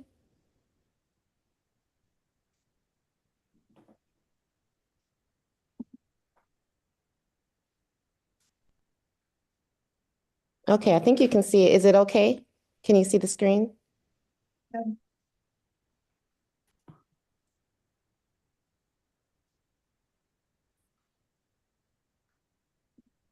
That's yes, you can see it? Yeah, go ahead Okay. whenever you're ready. Okay, thank you. So my name is Patrina Rhines. I am with the Birch Group, and I just want to say thank you for allowing me to speak today. I am here because I would like to present this housing opportunity that we've kind of been working on for the last couple of years with the state as well, the county as well. Again, my name is Patrina Rhines. I am with the Birch Group. We are a sustainable construction company. We focus on everything sustainable. Let me say it like that first. And so with Birch Group, we are a deconstruction company within the sustainability background. What we do with deconstruction, we do full, selective, and partial deconstructions. And we basically take down homes and commercial buildings by hand. We also have a workforce development program.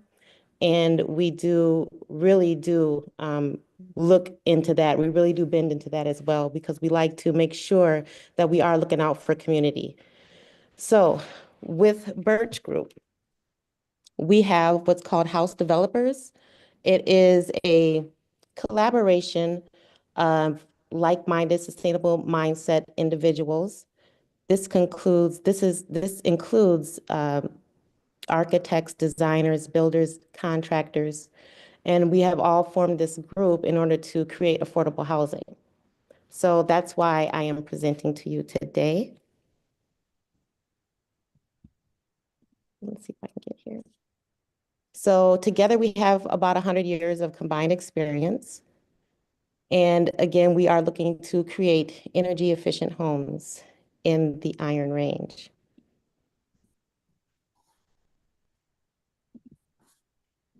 So just to talk a little bit about what we have found in the Iron Range as doing some of our works.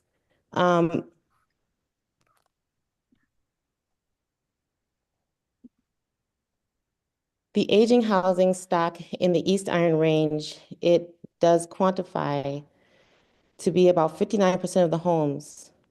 Oh, one moment. Sorry. I'm not actually a very tech savvy when it comes to presenting online. So give me one moment. Okay, here we go, better.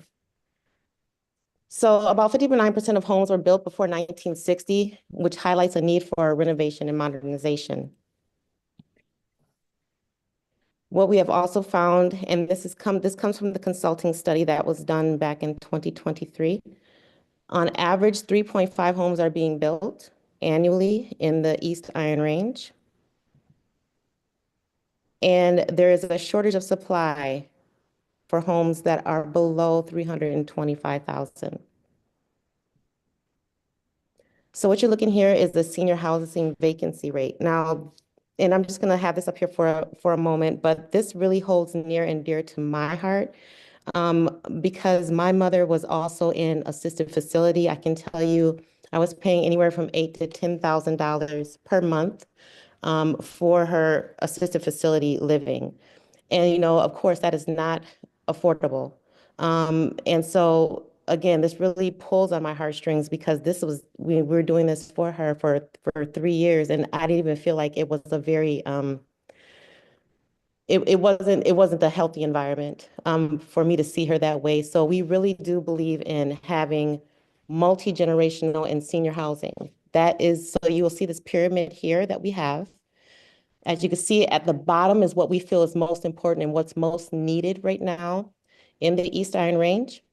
And so we have multi-generational and senior housing, 3 bedrooms and 2 bathrooms. If you go up to the gold, in the gray area, see 2 bedrooms, 1 bathrooms, and then 1 bedrooms, 1 bath, and then rentals, which rentals, that's really not a focus of ours at all. But, there are those that are out there that are in need of housing. We're finding that what we're finding is that there are a lot of individuals who are paying for rentals as well, who are rent burdened. So, we would look at having a rental as a stepping stone and going to home ownership later down the line.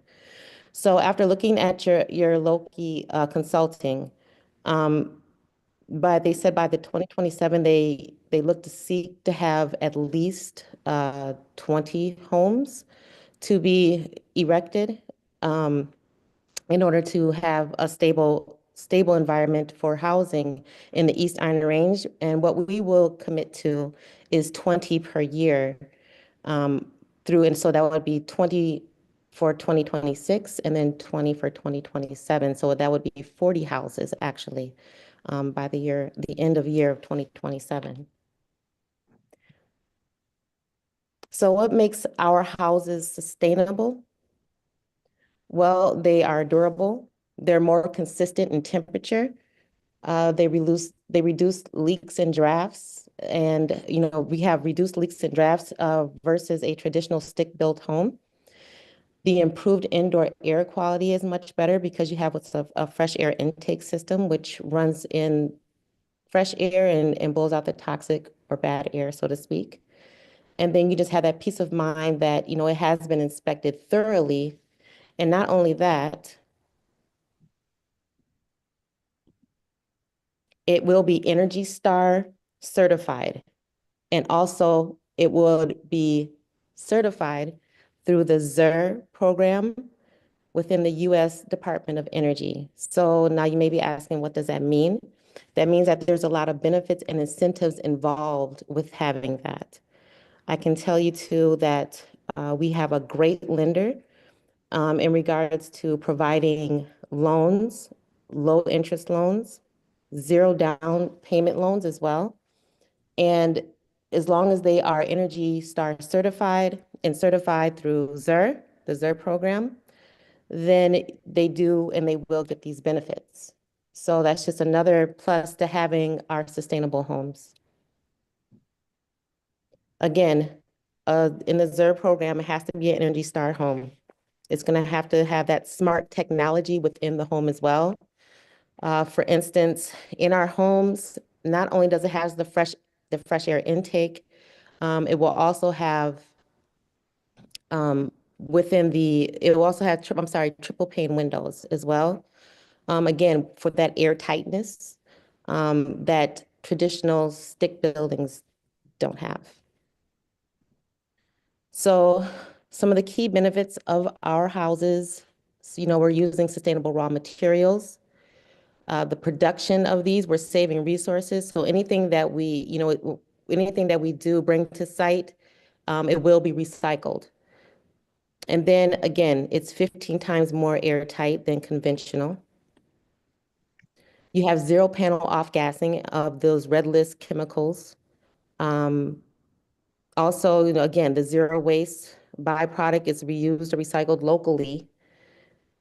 So, and we're also saving time versus, with a traditional stick-built home, we're cutting down time by 66%.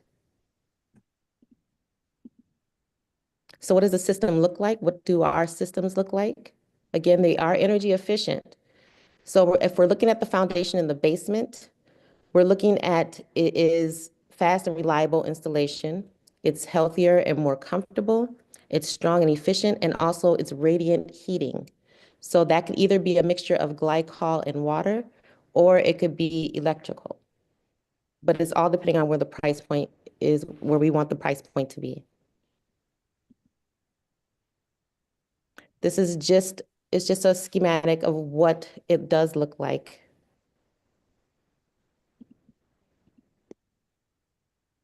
The walls. So this is what it looks like in our panels, in our walls. Healthy and sustainable materials. They're durable, much more durable than traditional stick-built homes. So I had a question at the last meeting and said, well, wouldn't these burn up? Wouldn't, what we build, wouldn't they burn up quicker? No, they would not. In a traditional stick-built home, you have thermal bridging. And so you have more air that is leaking in. Again, our homes are built airtight. So, as far as ours burning up quicker, is actually it's even stated in the NAHB and also FEMA that a traditional stick-built frame home would burn up. So that's just a question that was asked. But yes, our homes are very durable. And then they're protected with the zinc borate to kind of prevent termites if you were in the south, but up here, bugs and other kind of rodents who would want to get in the home. And so it would last longer. Again, the walls. So again, 2.5 times stronger than traditional stick frame with no thermal bridging. And then you have the roof, again, strong. And if you hear it's kind of a theme going on here. They're strongly built. They're built to last. We'll say it like that.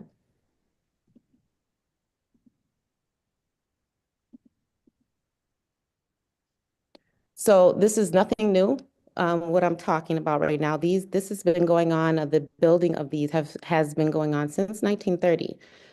This has been around, this style of building. So let's talk about the house that we build. Again, energy efficient, sustainable materials, waste reduction, smart home integration. So, if you look over at the infographic to your left, you'll see we'll have efficient lighting, induction cooktops, you have wall insulations, roof insulations, high performance windows, seeing triple pane windows.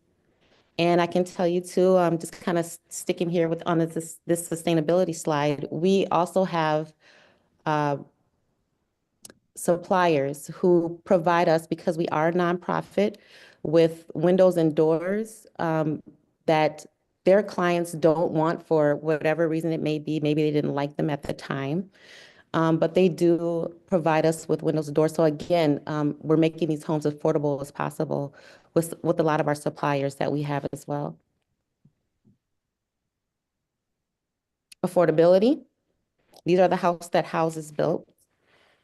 Cost-effective design, lender and creative financing, durable, low maintenance materials. So just want to step back a second with this lender and creative financing. And then also in green, you see it says government incentives. I can tell you we do receive a lot of funding from the state as well. And we are looking to get even more funding for our homes to make them even more affordable. And just today, I don't know if you ever heard of the LCCMR, but they just put out today protection for land. And so protecting like the wastelands of, or protecting and preserving, the beautification of forestry. So, that would be another thing that we would seek, another grant that we would seek per se, when we are creating these affordable, sustainable homes. And then, of course, they're eco-friendly. We're reducing the carbon footprint, the, renewable energy integration, of course. And then we are looking out for those green spaces. So before I get into this part, I normally don't like to do this, the Q&A, but I know I've said a lot. So is there, anybody kind of want to have anything kind of glaring through their mind right now that they want to kind of speak about before I do actually get into what the builds look like? Trina, I have a question. So you were saying that you have access to, like, HUD financing and stuff like that, which makes it a lot easier for people to come in with 0% down. Do you have Yes. access to that financing as well? I'm sorry, Norma Jean, what did you say? Do I have access to? App financing?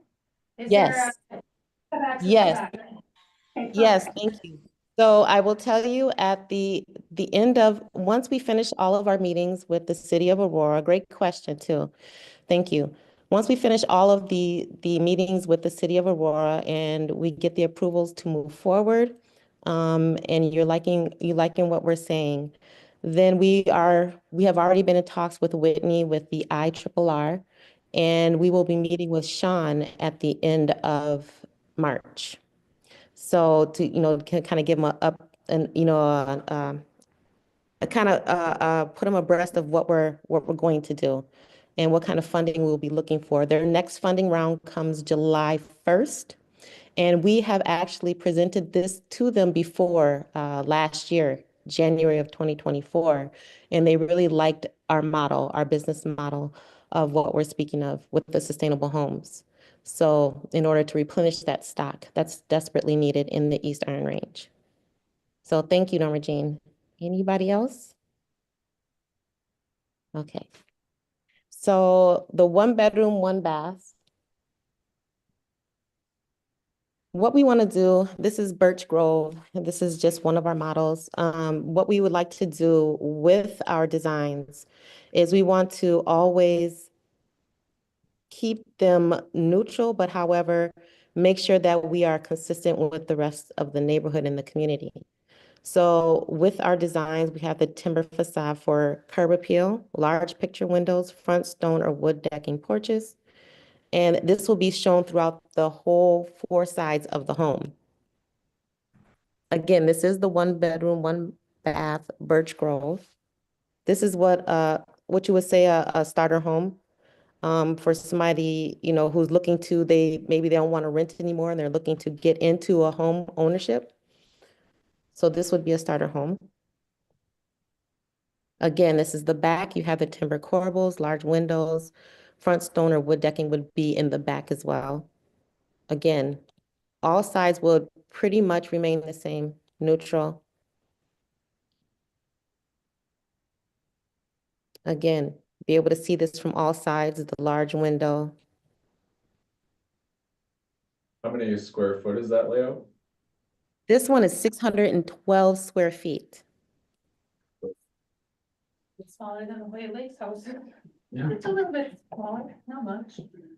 But And what is those start at, or what do they run per square foot? As far as the cost of the home? Yep, I'm gonna get to that in a couple of seconds. Is that Sean that's speaking? Yes. Okay, yep, give me 2 seconds for getting there. Thank you for the question. So this is what the house actually looks like. So here's the interior layout and finishes of the home. So we're looking at the inside of the home now. Again, what we like to do is bring the outside in. And so again, you're going to see a lot of the timbers that are in there. Hardwood flooring. Remember, we have radiant floor heating. throughout the homes, and you have the Energy Star appliances. These have to be Energy Star certified in order for us to get the best or the best bang for your buck, so.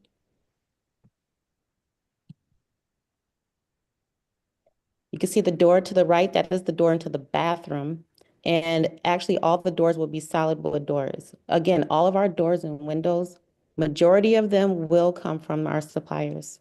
Our suppliers who are very generous in providing them at a low cost. And these are brand new windows and doors. Here's a bedroom. Bathroom.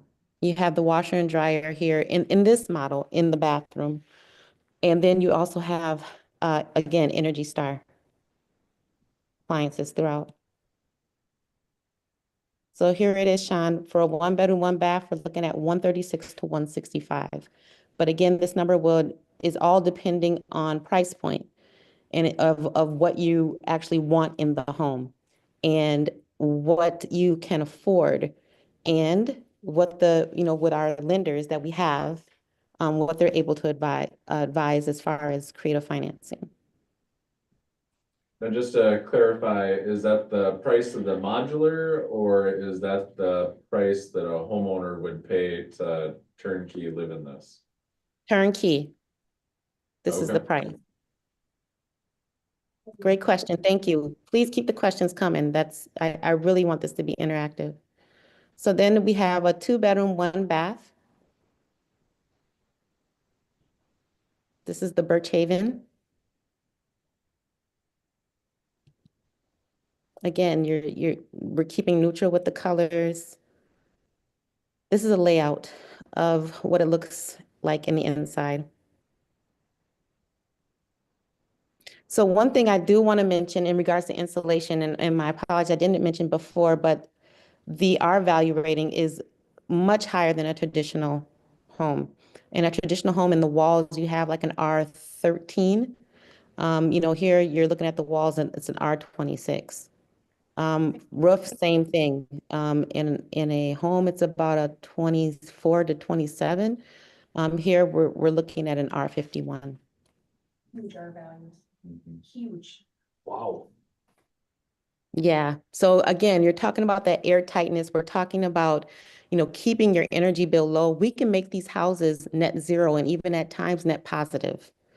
And so, I mean, that's a whole nother conversation and which I love, a whole nother conversation and presentation that I can do. But these homes can be net positive. 2-bedroom, 2-bath. This is our Birchwood Estates model. Again, keeping neutral with the colors. And here's the layout. The Birch Haven there? Oh, I'm sorry. 12 to Yeah, 225. I think that's what it was. 212 to 225? Yeah. Okay. Yeah. I'm sorry, I breezed through that. Yes, 212 to 225. But again, these numbers can go up, these are not up, but these numbers can go down because of, the financing you receive, the incentives, this is our estimates right now. We don't expect them to go up, but we can expect them to possibly go down. Turnkey. And these are all designed as slab on grade, is that correct? Yes. 3-bedroom, 2-bath. This is the Northwoods Cottage. 1120 square feet, 3 beds, 2-bath.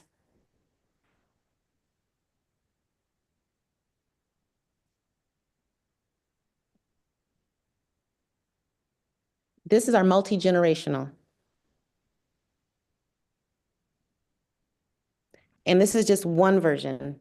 We are creating another version that is a single level. We believe in that most of our houses will be single level because we are catering to the aging in place.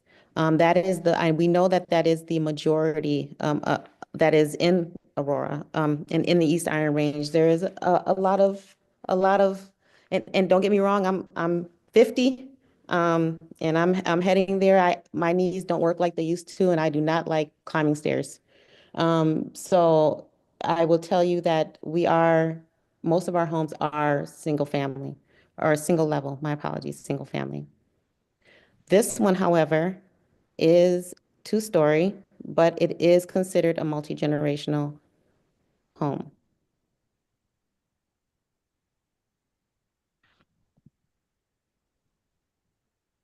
If you look on the side, and this is something that I didn't really mention when we were speaking of the very first home, with the Birch Villa, what you will see are solar panels. So we do solar arrays as well. Again, we're looking to make these as cost efficient as possible. If we were going to be doing a bigger development, we would be looking at doing a solar garden. However, it would have to fit with the community. And is that solar photovoltaic or passive solar? Passive solar. And our houses are designed as passive solar as well. So we would want them to be facing the south, and we would want the awnings, in order to make sure that in the summertime, they're not too hot. So yes, and that's why, the way our name house developers, it does utilize all of we do model ourselves after passive housing.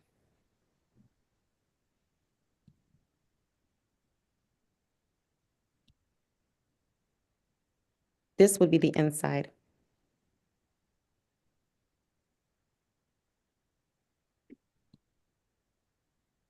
Again, we're always trying to bring the outside in. So you see the timbers, hardwood flooring, sometimes plank flooring as well at times. A lot of windows. And of course, our workforce development program. One thing I did mention that our panels included, everything is sourced locally. We are not going anywhere out of, I should say, the Midwest area to get our supplies, get a lot of our supplies. Majority of our supplies, 90% of our supplies and materials that we do get, 90% is within about 10 hours of St. Louis County. As far as our workforce development program, we will continue with what we currently do for our workforce development program. In Hennepin County, we actually get a lot of our workers from Summit Academy. They have went through like a 20-week program for carpentry, and then they're not comfortable with going out into the world and just starting working immediately. So we do attain a lot of them from there, and they're still with us. A lot of them are still with us today, or they have gone on to still be in construction. But that is the goal, and our goal is retention as well. We want to keep our employees. So we would be looking at working with SOAR. We have spoken with SOAR already, Minnesota North College and Iron Range.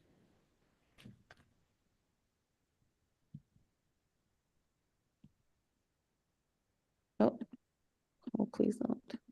Okay, and that's it. So are there any questions?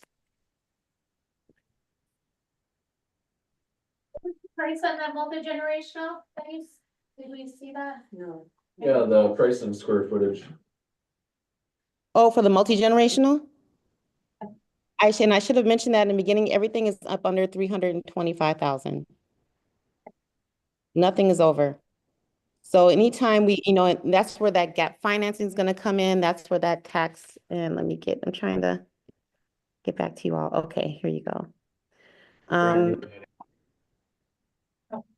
Yeah. Right. So yeah, everything we want to stay under that is our goal. Our price point is to stay under turnkey, 325,000. How many square feet was the Birch Villa? I think the Birch Villa is 1,300 square feet. And it's we can do that because we're going up with the building. We're not going out. So the footprint is, we can relatively keep that footprint the same at the bottom. One thing I did notice, Katrina, I'm learning that now I have to go at the cat, the owl here. So I noticed none of these houses have garages. Is that something that if a person wanted to, they could add on a garage afterwards? We will, thank you for asking. We just wanted to focus on the house when we were showing you these, but these will include garages. Garages are anywhere from 5 to 10,000. That's something that we can, yep. So thank you, Norma Jean. Great questions. These prices include garages, or it would be an additional 5 to 10? They include garages. Oh, wow, nice. So Okay. the 325 for the Birch Villa includes the garage. Yes, includes the garage.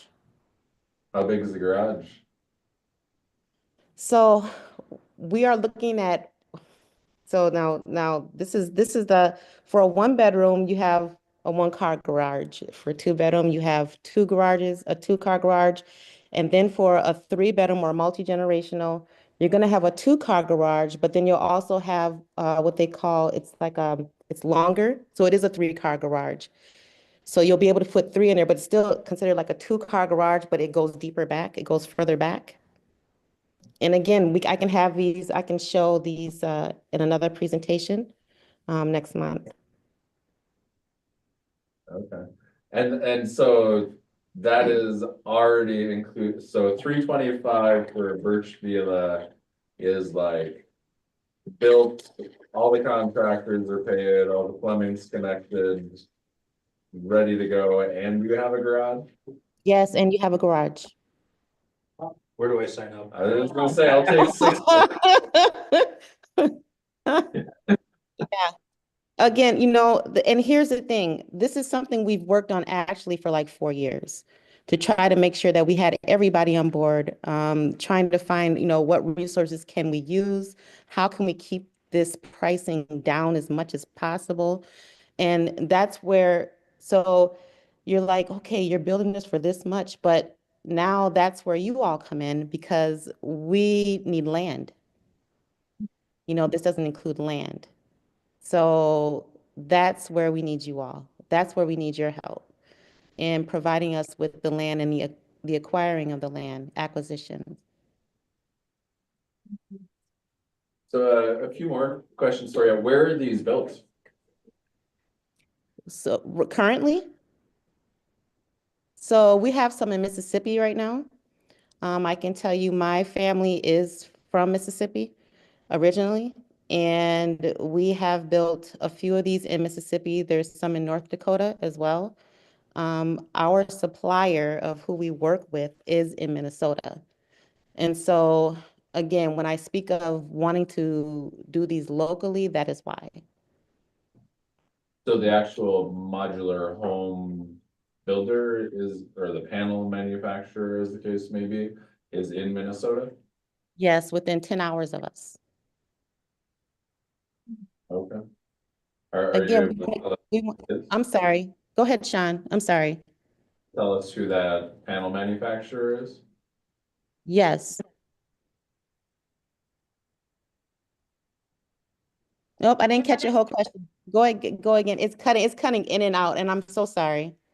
Tell us who the panel manufacturer is? I can't give out if I give my recipe, then you'll be able to cook with my recipe. Yeah, Fair enough. That's fair. that is fair, yeah. Okay. Do you know what the calculated economic lifespan on these buildings is? They're a lot longer than traditional stick built. And what I'm doing right now, every question you're asking me, and so when you say, I'm so looking for a number. I know you are. So I can tell you that, 60 to 70 years from now, these will still be looking the same. I mean, and what I can do, like every question you're asking me right now, I am writing them down and you'll get a recap sheet discussing this in full length because I do take this back to my team. We have a meeting soon after this. We have a meeting, we sit down, we go over every question that you have asked and we do a Q&A sheet and we provide it to you. Katrina, what comes first, the house or the buyer? That's like the chicken or the egg. Uh, I would say the buyer. I would say the buyer. I would say that we like to get the buyers in as soon as possible to see who's eligible, where are they at in their buying process? And, what do they want? And then we start to build. And, from what we have seen with the consulting manual, that you have, the research that you have done, really great research. It's mostly aging in place and 55 and older. That's what we're seeing. That's where the need is at.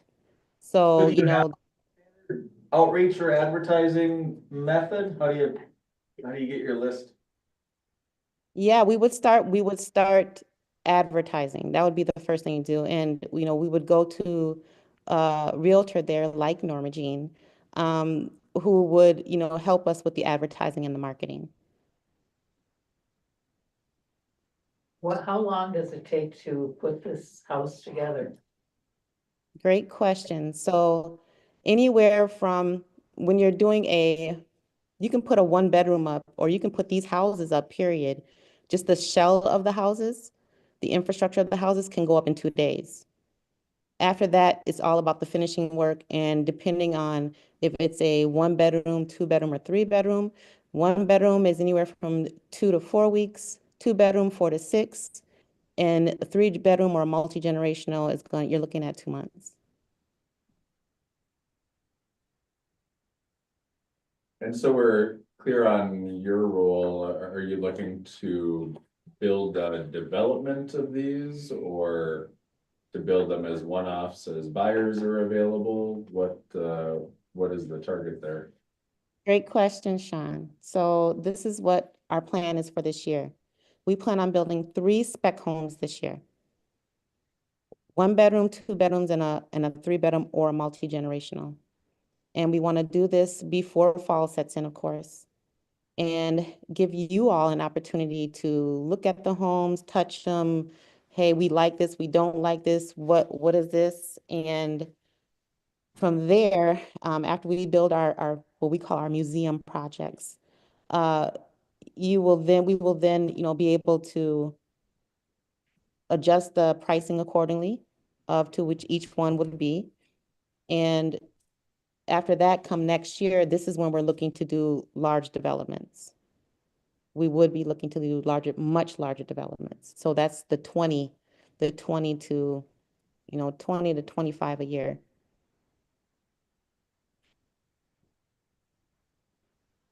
So your ideal production would be 20 to 25 per year in the area?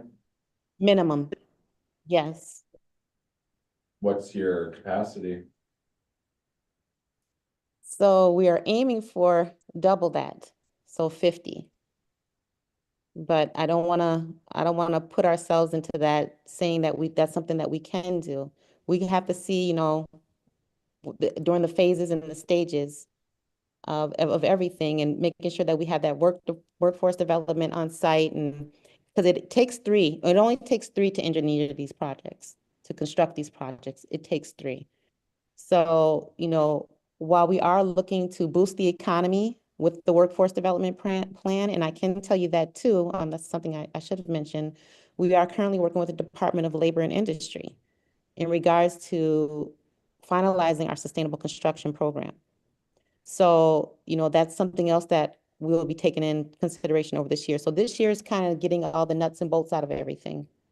And then, come next year, we'd like to just go full steam ahead, especially with the IRRR on board, and, looking at if we were to get a project like what we're calling Woodland, when we speak on the project here with my team, we call it the Woodland Hills Project.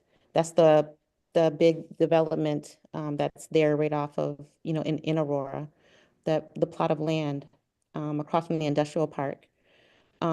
With that project, we do have engineers who are looking at that project right now in the wetlands, for instance, on that project, and seeing like maybe mapping can be involved with, doing the wetlands and, things of that nature. And, looking at grants. So trying to see what all would be available to us, trying to get this plan really truthfully written out So then that come next year, we are fully ready, full steam.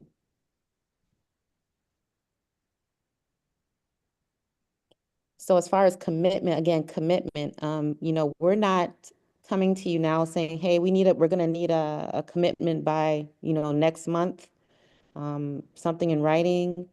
But what we do need, is support. And, you know, because that will help this process along a lot better and go a lot more swift. I know people ask me all the time, well, why do you want to be up here? You know, the thing is, I have a love up there since, you know, building off-grid homes up there with Will Steger and Ely over a 3-year span. I lived off-grid and built homes and taught others how to build sustainable. And so that's where my love comes from. And I can tell you it hasn't dwindled or hasn't, you know, it's still very much there, my passion I have. And seeing what the East Iron Range needs right now, I want to try to fulfill that need. When did this company start and how many homes have they built? I've been around for 30 years. This is nothing new for me. I've been doing this for 32 years. You know, I bought my first home from the city of Minneapolis. They were going to take a wrecking ball to the home, and I jumped right in and said no. And that's where my passion started with this. This is nothing new for me. So this has led me to today. You know, Birch Group's been around for 6 years with the deconstruction. And so with House has been around for a little over 3.5 years, but we've all been friends for a very long time. You know, I have, you know, there's one builder who I've been friends with for the last 25 years, who has built executive homes in, you know, Albert Lee, in Redwood, Mankato, and is now building in Houston, master plan communities in Houston. So this is nothing new for us. We have the references. So yeah. So without giving away too much of the recipe, which I realize you can't do, your very enticing price point is substantially below market per square foot. Yes.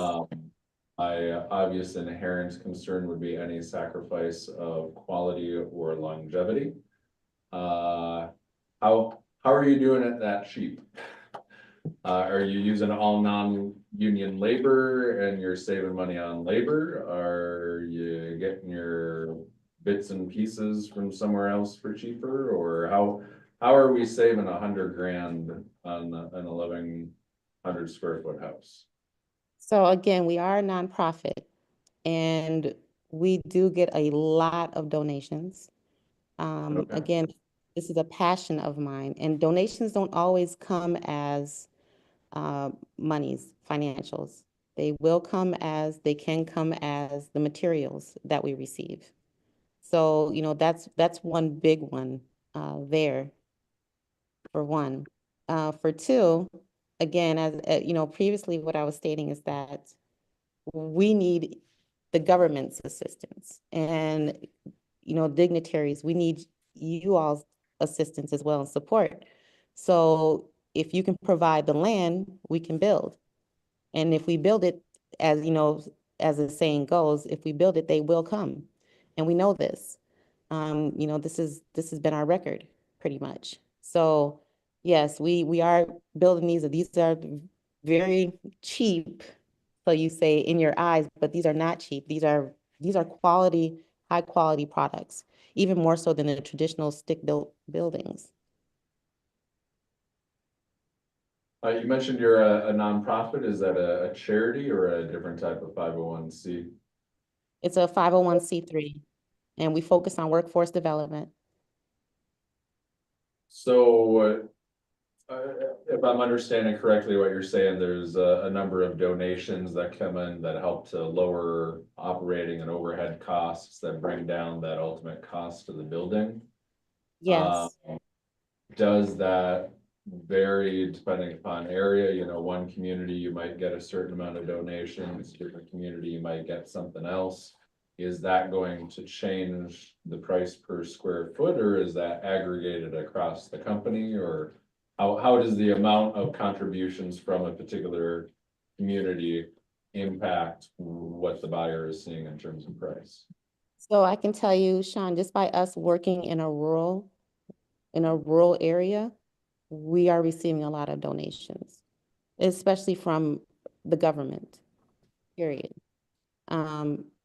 Again, and I can tell you this, for instance, with the USDA, they provide zero down loans, zero down, nothing that you would have to pay out of pocket for these houses.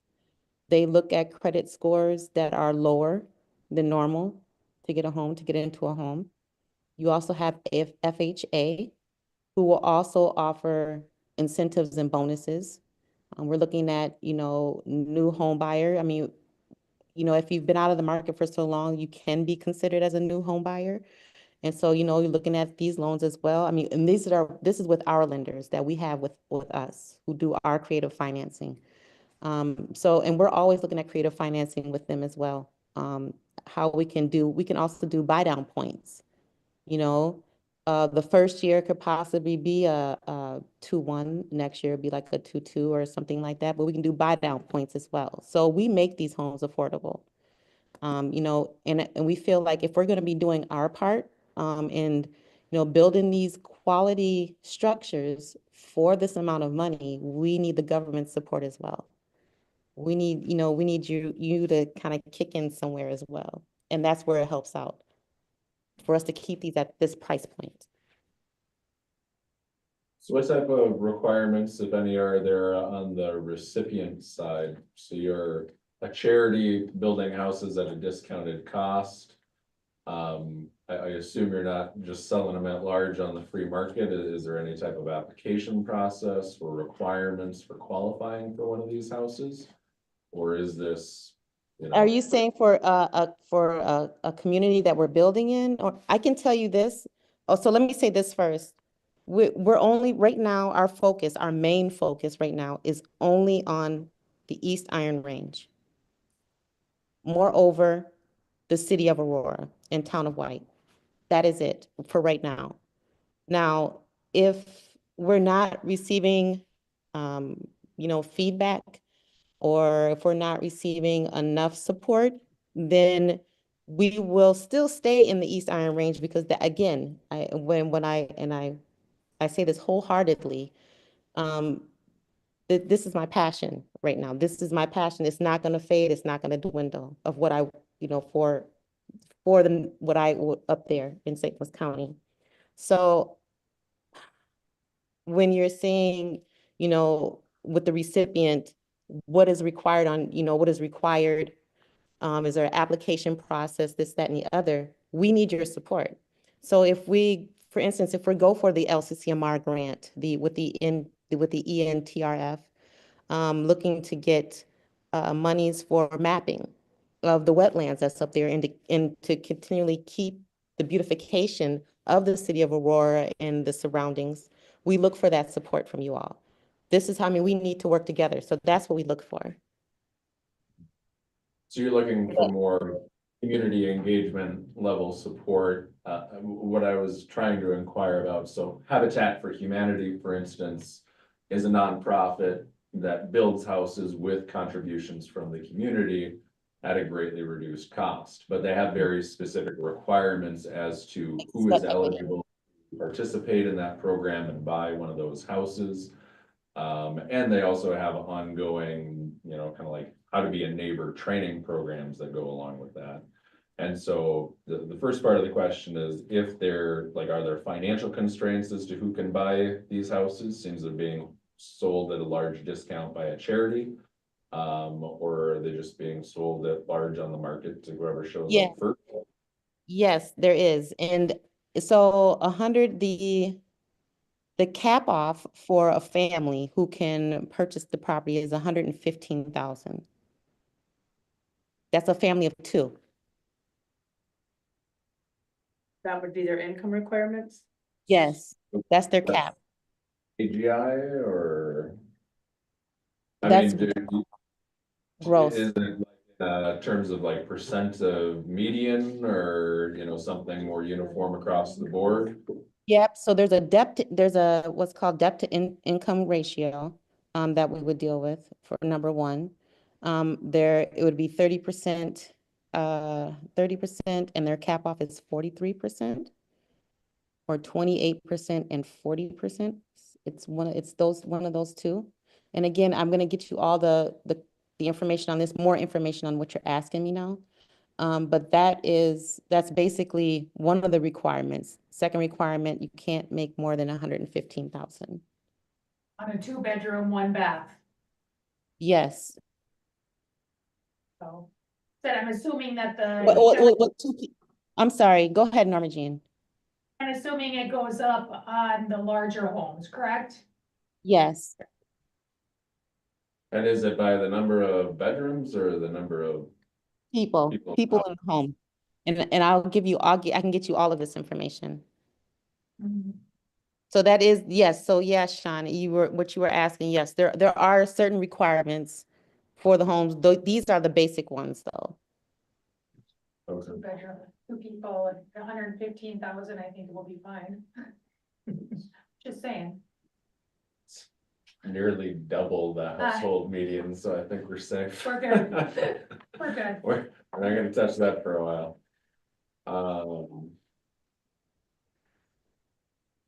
That's a question, so I'm just sitting here.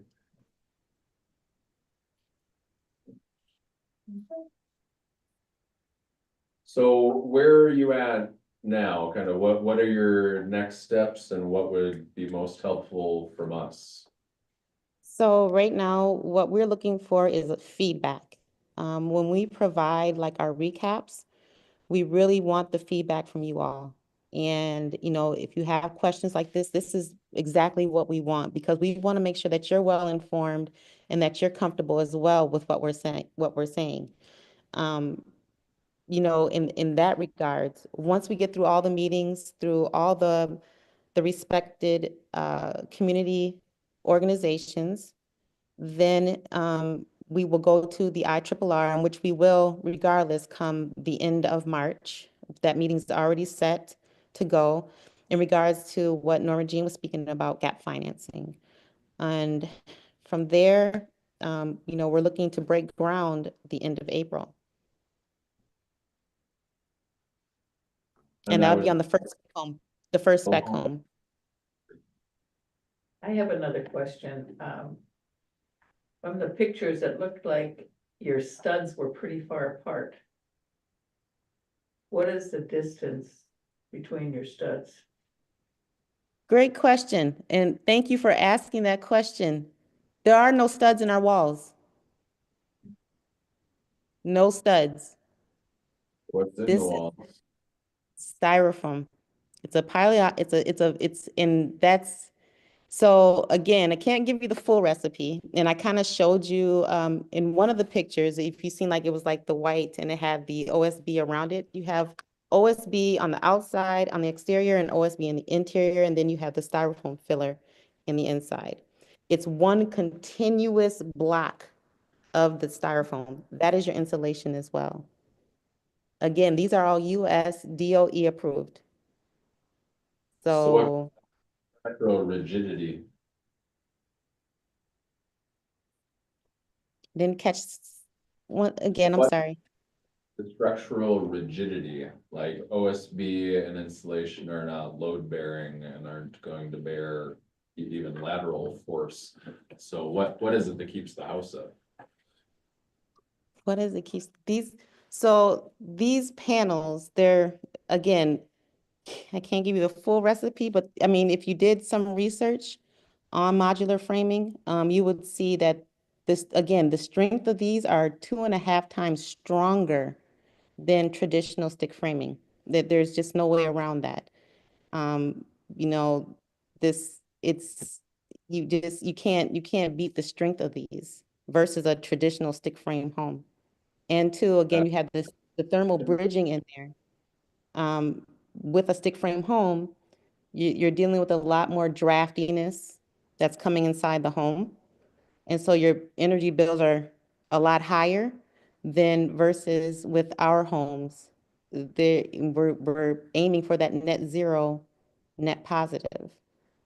So as far as, when you speak of, the rigidity and, if they're strong, these are 2.5 times stronger than traditional stick frame homes. And I can get you the information on that as well. If you've got a specification sheet that would detail the materials and, I mean, the nature of that claim. It's one thing to say that a panel is 2.5 times stronger than stick built. It's another to show it.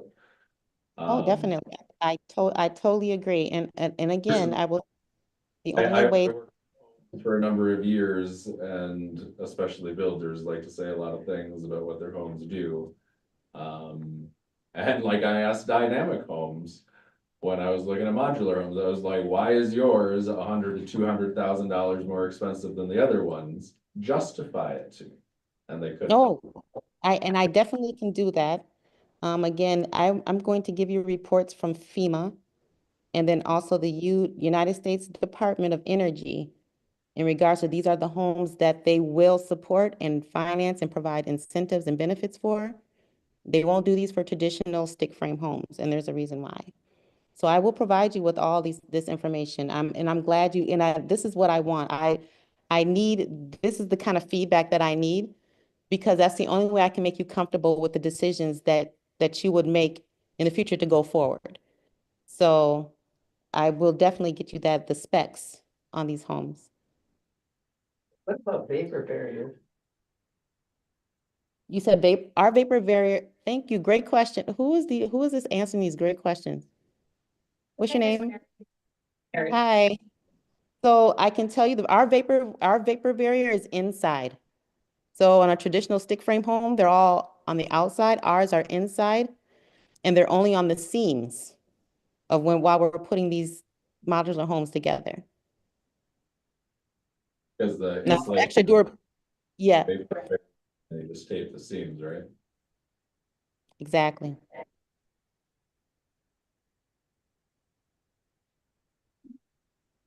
These questions I do appreciate these questions. This is great because this shows interest.